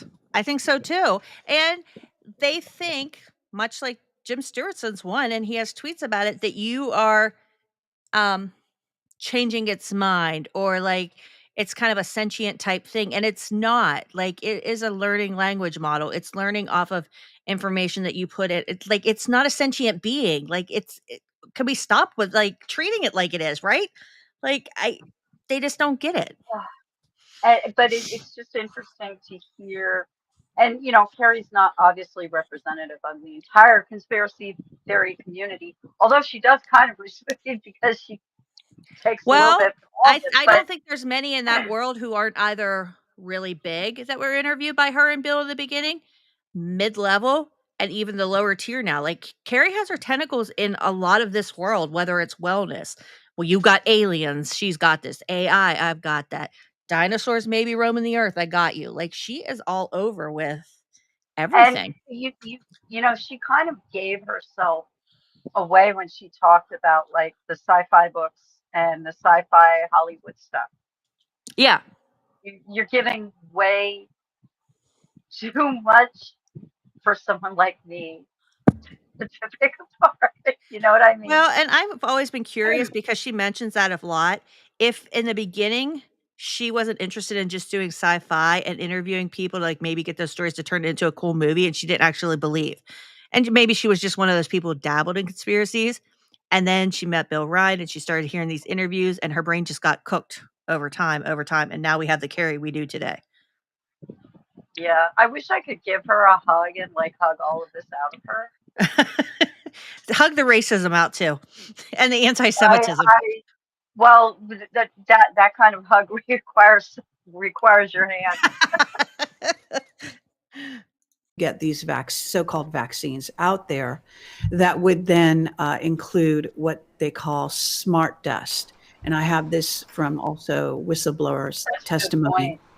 That's a good point. Yeah, because Muggsy. Not only do I get Hold on one second. information. Muggsy made a very good point. If you ask an AI spiritual questions, it'll give you a spiritual answer as it's been trained on materials that have spiritual ideas. So it's just spewing stuff back to people. Yes. Yeah, Exactly. so with people that are kind of falling in love with it, they're just kind of falling in love with themselves. Right? You're crafting this person to talk back to you in these responses and stuff. Like you're trained, like, yeah, it's not real. I do not like how many newspaper headlines look like a Black Mirror episode. No. Nope. Nor do I. That I bring public, but I also have sources that communicate with me over the years back channel.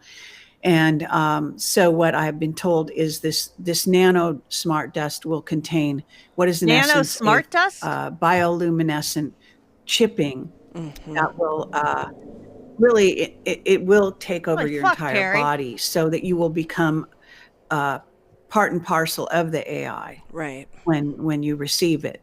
And so this is a scenario we're kind of basically looking at right now. Yeah. And do you, I mean, it seems to me, my experience is that the mind control aspect of AI has really ramped up in the past couple months. What do you think? What's your kind of take on that? Absolutely. Now, this is something that I talked about early on when the COVID first was rolled out, because as I was saying, your body has a reaction that's physical to the amping up of the radiation and the electromagnetic sort of spectrum that we're living in, and even 4G must be is will expose you to some of this radiation as well. So what happens, that means your cell phone, et cetera, that you're carrying around.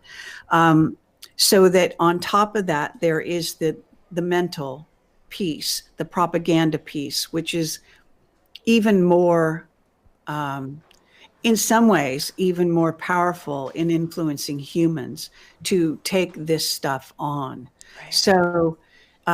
So they basically could take over the earth simply through programming, through the news media constantly beating home a certain message that has to do with the fact that humans, you can get infected by humans. Humans are bad, human contact. Now, Mark Richards, I can't remember if it's the Reptoids, which one in that universe are good ones. He, they're all over Earth and they've been helping off and on from like World War I, World War II, whatever. Like, and if they're in the entertainment industry, why aren't the Reptoids or whatever those things are helping? Like, can't they do something about all of this? I think that's why the aliens are here to help us. The alien dinosaurs. I'm sure it has something to do with like the Galactic Federation and the predictive programming contract and Raptors. And that's what they are. The idea behind predictive programming is very similar to what the original Guru guys said about rape. he explained rape as the way most people explain predictive programming. They can't do anything to you unless you let them do it. Yes.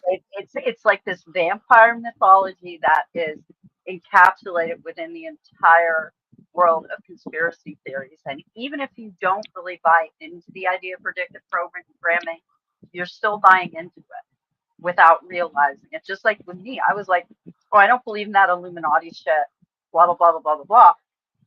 But I was still believing theories that were linked to the Illuminati. It's just they weren't saying Illuminati and stuff like that. But this is a very common It's thing. interesting. Yeah. Is she talking about spreading germs like it's a new threat to humans? Yeah, everything's new to Carrie. She's surprised about everything. Muggsy. Slightly I mean, adjacent and question. honestly, Oh, go ahead, Steph. oh, I'm sorry. Go ahead. No, go ahead. Is the cultish belief in med beds directly traceable to Mark Richards and his stories? No, med beds came from someone else. Yeah. Mm-hmm. And I mean, it would have to predate Mark Richards because it was presented in the Stargate movie. It was there was a med bed in Fifth Element, Prometheus, Alien Resurrection. I think people have always been fascinated with it, right? Yeah, I have it. There's a med bed in my Sims. It's a little operating table, but it looks like a conspiracy med bed. Yeah. Yeah. Uh-oh, the Reptoids killed Scott's internet. God damn it. Contact is bad. Cover your face, cover your nose, cover your mouth. Shut up, go in your houses, stay stationary. And they're also breaking up the human resonance, the natural resonance that we have that connects us and makes us strong. For example, you're doing a virtual festival, and there will be a connection that we will be creating right now, a field of resonance based on what I'm saying, and this is the power that we have. This is our natural Kundalini activating. Chi is what the Chinese use to speak about it. Wilhelm Reich called it orgone, and for people that are Did she just say Kundalini with Chinese? I don't think Carrie even knows what Kundalini yoga is or where it came from. I think she just linked Kundalini with Chinese. I think she's just trying to squeeze it in there every once in a while to make it applicable to the host. Because remember, Carrie's being interviewed by, honestly, this is the same as whether Carrie is giving or getting an interview. It's the same thing. She talks and runs the whole show. Like you can't get a word in edgewise, which but I Jagat's happy to let her do. I think, and this may not even be a purposeful gish gallop on her part. One of the hallmark traits of a conspiracy theorist mind, and I experienced this personally, is jump everything even when you're depressed, everything feels manic. Your brain is always going. You can't get it to shut down. It's spinning. Wheels won't stop. You have a disordered mind. Your mind, in always trying to find connections with everything, your mind loses its footing, and it's a disordered mind. That's why when you see the whole thought that conspiracy theorists are stupid people, a lot of people get that idea from the way that they write. A lot of them have poor grammar. A lot of them can't even compose a sentence functionally. Mistakes with capitalization. It's either up when it shouldn't be or down when it should be up. I don't think, and this is just from my experience and from people I've spoken to and stuff, that I've witnessed, I don't think it's a sign that a conspiracy theorist is stupid. It's disorder. Yeah, I don't always think it's always dumb. No. It's disorder. And Carrie's showing that with the way and I do it too sometimes. I admit sometimes I lose my train of thought and I ramble. But Carrie always does that. And you see that also with Alex. You get Jim Fetzer talking. It's a disordered mind, a Yeah, mind that can't ever make sense of its own thoughts. that's very true. That's very true. Thank you for sharing that. I didn't think about that. Not familiar. And the Germans called it Vril, by the way. Frill. And I do talk about this in my book because nobody Oh, has I wish actually Class were linked here. those I know. terms. Oh gosh. If anybody's not familiar, some of these topics are still up on because live streams only stay up for so long on Twitch. So if you're over here on YouTube and you're watching, the real episodes and things where we talk about different stuff might still be up there. If not, once I get more time, probably in the fall or winter, I'm going to work on converting the lives that haven't been turned into podcast episodes. Then hopefully if I have some more time. But yeah, it was And you know what? taking me I too would long to do say, those then. So I was going to say, let's maybe reach out to Fudgy together and maybe he can do a that would be database great. for us. Yeah, that would be Yeah. nice because then I wouldn't have to worry because it's And so it takes me everybody, so much time. It takes so long. please check out Fudgy's fight.fudgy.org. I will get that right now Yeah, while we're talking about them. you can search the David Icke database, the Alex Jones database, the Chase Geyser database, Owen Schroyer. Whoop. Uh, I pulled it up right, even spelling it wrong.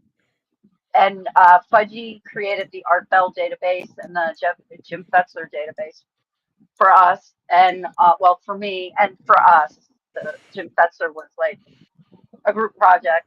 Yes. And please check it out. It's an invaluable research tool. Oh, I love it. I use it so often.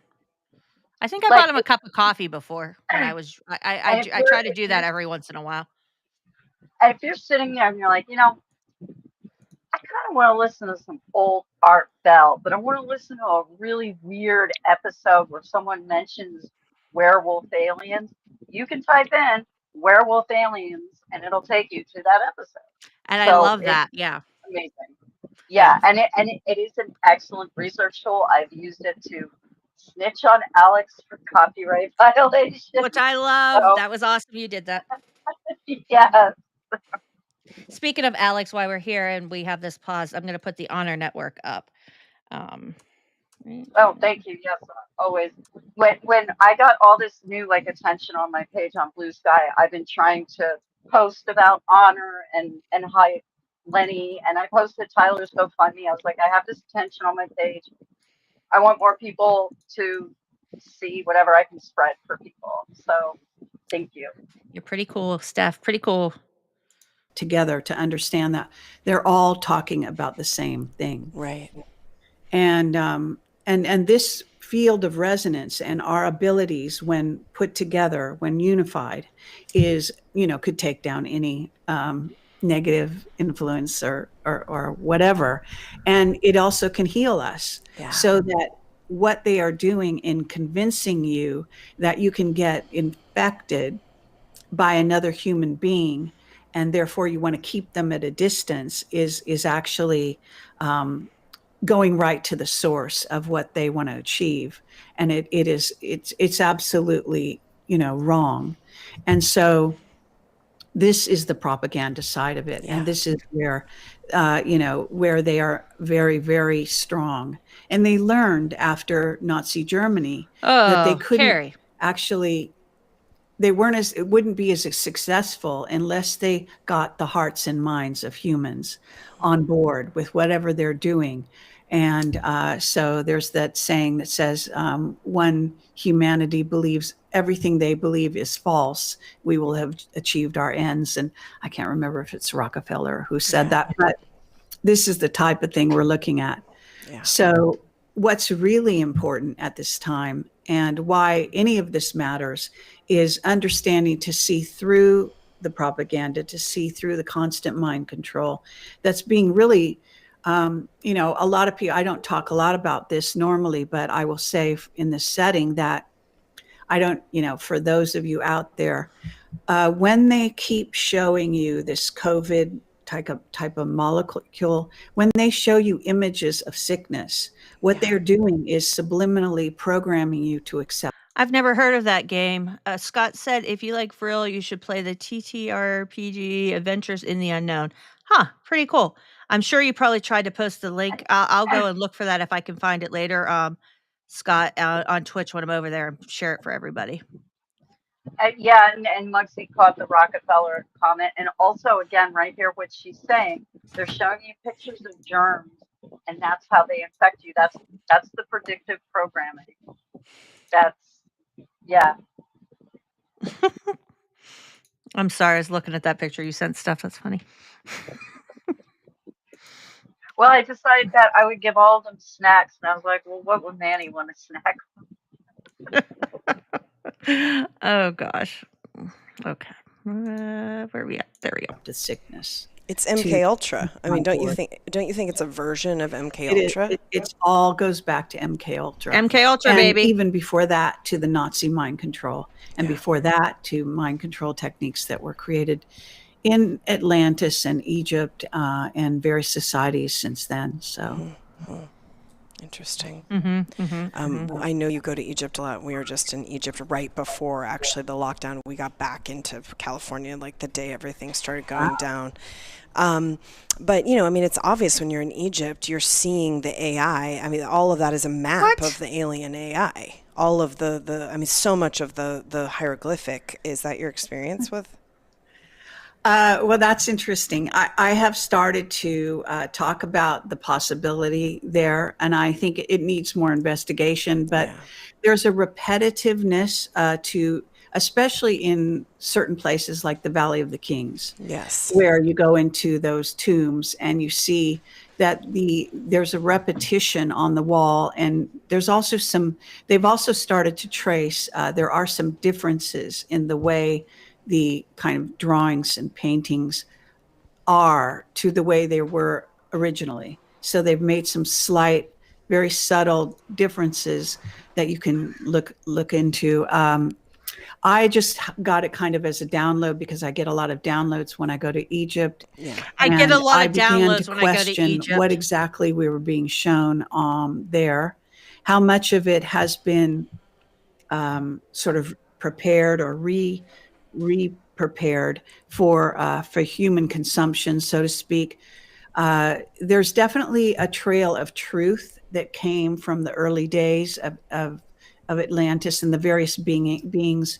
If you go to Dendera and other certain sites, you will see that there is some more authentic carvings that do appear to have, the age with them, but they show all different beings contributing to humanity's growth here on the planet in a peaceful way. Right. There's no actual real carvings of war.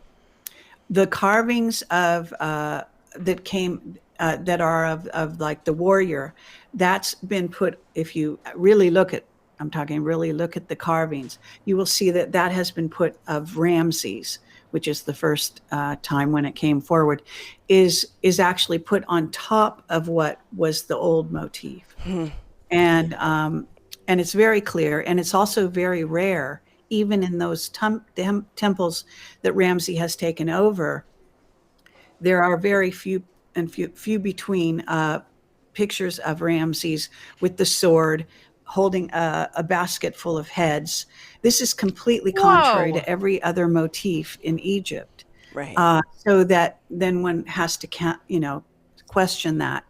I mean, there's so much to Egypt that has to be discovered and has not been exposed, the real truth. It's very, very amazing. And there's a wealth of knowledge there. So it's very multi-layered. So I just want to, quickly turn towards QAnon. What's your, where's that whole narrative hitting you? Oh, okay, boy, well, here we go. I've said this. QAnon. The ancient pharaohs needed a word with scary. Oh boy, here we go. QAnon. Even recently in an interview, but I have a very strong feeling of resonance with JFK Jr. Yeah. And I had heard, obviously, QAnon talks about JFK Jr. is behind the idea of QAnon, that he, created George Magazine before he supposedly was killed in the airline. Kerry Cassidy believes that 107 is JFK. That is her QAnon origin story and what she believes. That's her secret thing. She actually thinks like the real 107 who showed his face and ran through for office. I mean, he used to hide himself. Like he's a big conspiracy theorist and milk QAnon for all it's worth, pretending that he was, JFK and giving nods and hat tips to it. She thinks that's a body double. It's not really him. It's somebody faking, but that's Carrie's. She's of the JFK is Q crowd and still alive. In the flight that he and Caroline and her sister, her twin, was also on board, I believe, and they were all supposed to have been killed. I have the direct links through what are called the white hats that have also contributed to my knowledge about this situation.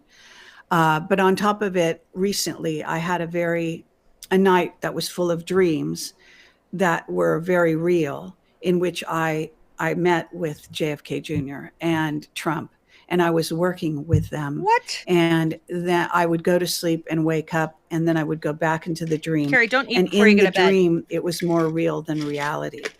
And I've had very few of these kinds of dreams in my life, but this particular sort of dream sequence, it happened to me all night long, and it was very, very powerful.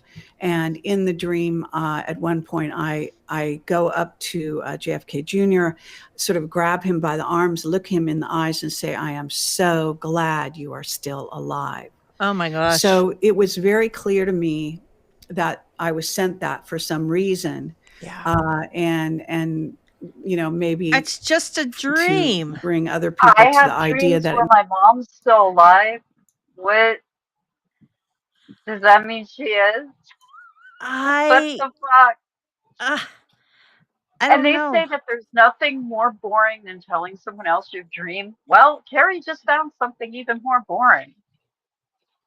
And I'm That is sorry insane. that I'm so I swear I'm not on meth or anything. I can't sit still tonight. Like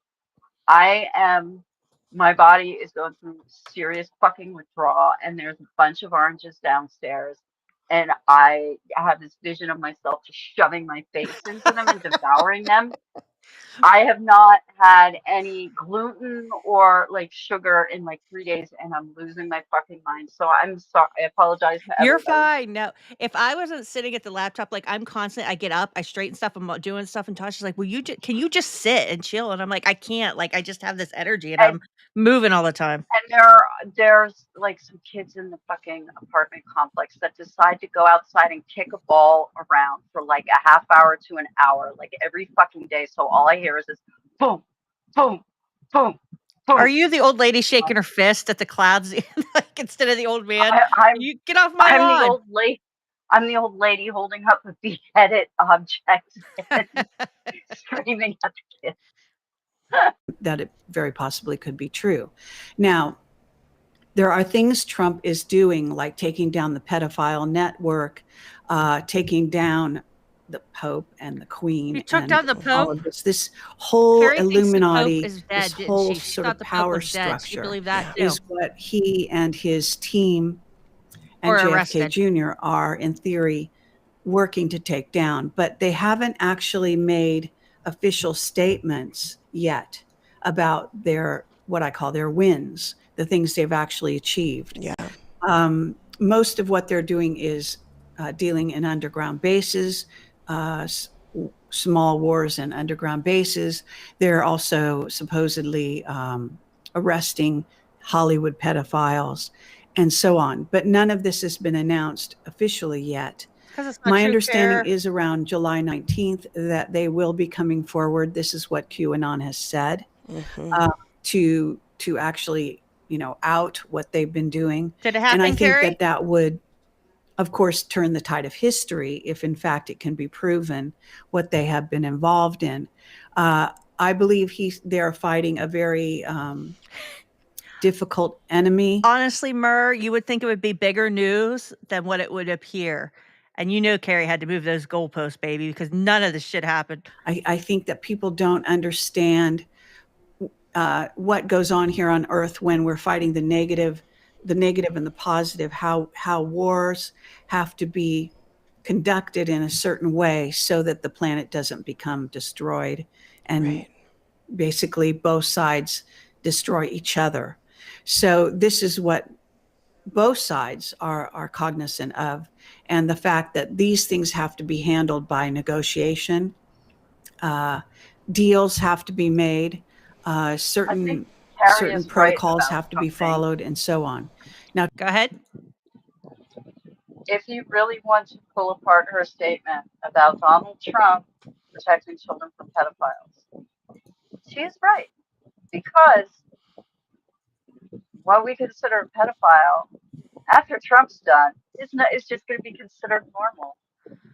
No, you're absolutely right, because they've made it. Look what happened with the mayoral race in New York. Like, it's just been legitimized that and accepted. Like, this is just the way things are. Hey, they were, you know, these things happen with these guys. Like, you have the mayor, and who endorsed him? Bill fucking Clinton. Like, what are we doing? And Donald Trump is saving kids from pedophiles because now they're not going to be called pedophiles anymore. Yeah. They're still sexual predators, but the Republican Party is doing their damnedest to put a little bow on it. They demonize it while they themselves just, it's mirror world. It is. It is. And it's crept into the Democratic Party too. Like, right at the mayoral race showed it. So it's not even being isolated to one side anymore. Like, fucking hell, what are we doing as a society? Oh yeah. Yeah, JS is always calling people pedophiles. Uh-huh. Trump has a link going back through his, I believe it's his great uncle or his uncle through Tesla, and so on. And there are link ups there with the Nazi technology. Interestingly enough, you know what this one's about? A lot of very revealing information. Go ahead. There was a book written, I think, the late 1800s, early 1900s, called The Adventures of Baron Trump and blah, blah, blah. It was like this sci-fi time travel story, maybe. And people think that Trump went back in time. Went back in time. And Trump's uncle had done some work with Tesla, apparently. Like, I believe so. He always cites like MIT or something like that. Yeah. So they love to. It just so what someone came up with the name Baron Trump like years ago, like over 100 years ago in a book. So fucking what, man? I mean, connecting those dots mighty hard. Yeah, it's but also like for when you're in this world, any piece of blue is still blue. You know, it doesn't even matter if it's not, if it's a little more green than blue. As long as it's got a little bit of blue in it, you just grab it. That's what I'm going with. I'm well, yeah, and at the height of Q, when he was posting, they were posting. It was very interactive, because if you got the attention of Q and you really found a good crumb for them to take and put it into their proof, that got you even more attention. So the more obscure, if you found this tie that nobody else could find, like the Baron Trump book or other ties in QAnon, or you could get noticed by Q, like, because Q wasn't just himself or theirselves, because it's more than one person, but it was very interactive. Like, people got to be part of that. It's funny how once the usefulness for QAnon wore off, it went away. I know, right? Except for that one time when he tried logging in as Jim. Oh, Jim, you fucked the pooch on that one. You really screwed that one up. He really did. He had like 100 tabs open. What an idiot. Anyway. Dummy. About the fact that he is not your a president who is not read in. So we have had presidents with various levels of knowledge. John F. Kennedy was a president who became aware of the ET, the deals that our military had made with the various, gray ETs and the Pleiadians and so on and so forth, who had come here to the planet. And so, as Eisenhower was aware, so John F. Kennedy, right when he was killed, and according to my witness, Mark Richards, he was actually going to be announcing the reality of ET in Dallas. After Dallas, God. he was going to be speaking to the people 48. there. He never got to that place, but that's one of the reasons they killed him. Now, there are many other reasons as well. I'm waiting for her to mention negative 48 call. But the ET one is a very substantial one, and it may be a lot larger than people realize, because I've been doing more and more research down this road as well. So, yeah, I'm not sure if you wanted the QAnon. So all of this is the basis for QAnon. There's reason to believe that this has been a very stealthy, being the son of JFK, knowing that they were wanting to kill him, that he may have staged his own death. I'm sorry, JFK Jr. In fact, he did. I And should have clarified. basically Jerry realized believing that who's he alive. had to go underground in order to achieve his objectives, and that his lifelong objective is to basically achieve the things that his father, to carry the legacy on that his father was trying to achieve when he was taken down. So this is a very dedicated man, as you can appreciate. And all I can tell you is it resonates with me.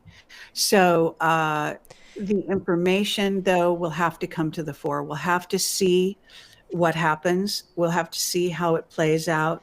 That includes things like the vaccine. There's a fly here. There's a vaccine, that Trump is supposedly, he's playing a lot of games on stage. He's bringing people on side that are, the saying, keep your friends close, but your enemies closer. Right. He's operating Trust the plan, right, using Kerry? what they call game theory, what I would call art of war, as you may be familiar with that famous book, and so on and so forth. So over time, this group of people who have begun, he's very much backed by a division of the military who began to see that this cabal, as we call them, had taken over every aspect of life in America. And going back to paperclip, that, the Nazis didn't really lose the war. They simply moved out of Germany and into Antarctica, Argentina, the United States, a bit in Russia, and certain other places around the planet. People are, just to stop here for a moment to contextualize, there are a lot of people out there right now watching this. Like, I'm not watching the chat, but I'm sure it's blowing up, which is everyone's mind's blown. I'm sure there's a lot of agreeing and disagreeing going on. Squeaks, you're a celebrity. You look so good. Don't forget the North Pole, Kerry. He has been healing incredibly for a cat that's had 10 teeth pulled in total. Aww. Our Lucy girl only has, we rescued her from an abusive home. I think she is lucky if she has 5 because she had to have a whole bunch removed. Like when we, my friend who I now do cat rescue with, she rescued her first, and that's how we met. But yeah, poor Lucy girl doesn't. But you know what? I bought her soft food, and do you think she would eat it? Because I thought, I'll get her these soup mixes and these soft foods. She barely has any teeth. I will, no. I have to chase her out of Hunter's dog food dish. I'm like, Lucy, get out of there. Those are big pieces. Try and give her the I forget what brand it is, but they're called lickable spoons. Oh, and yeah. It's just like these. Squeaks goes ape shit, and the Fancy Feast pyramids. Yes, they're almost shaped like little pyramids. She loves those too. But Lucy likes the I think it's Blue Buffalo's the brand, but it has to come in gravy. She doesn't like pâtés. Yeah, she likes the little chunks in the gravy. She's very you've seen her. She's a fluffy princess. Like she's very particular about what she'll eat. She's a snot. Yeah, I'm just glad that Squeaks is almost 13 now, so it was We got her when we lived in Bisbee. So, like, we moved back to California, like, I think 2022. 24. Yeah, because I worked for Spirit Halloween for 3 years in a row after we moved back here. So yeah, it was 22 when we moved back here, and we got her when she was 9, so she's like maybe about like 12 or 13 now, and like they said that she's in really excellent shape, which makes me feel a lot better because I had a 3-year-old cat die in my arms. Like back in I've had a 2016. kitten before. I've had like younger pets die, and then we had Mama, who was, I think they estimated the age 14 or 15 when she showed up on our porch, and we got another year and a half with her. With this, I wish we would have had longer, but you never know with animals. You don't. And I know, like, because she was such a unique looking cat. She's all white. She has one blue eye, one green eye, and I was surprised that she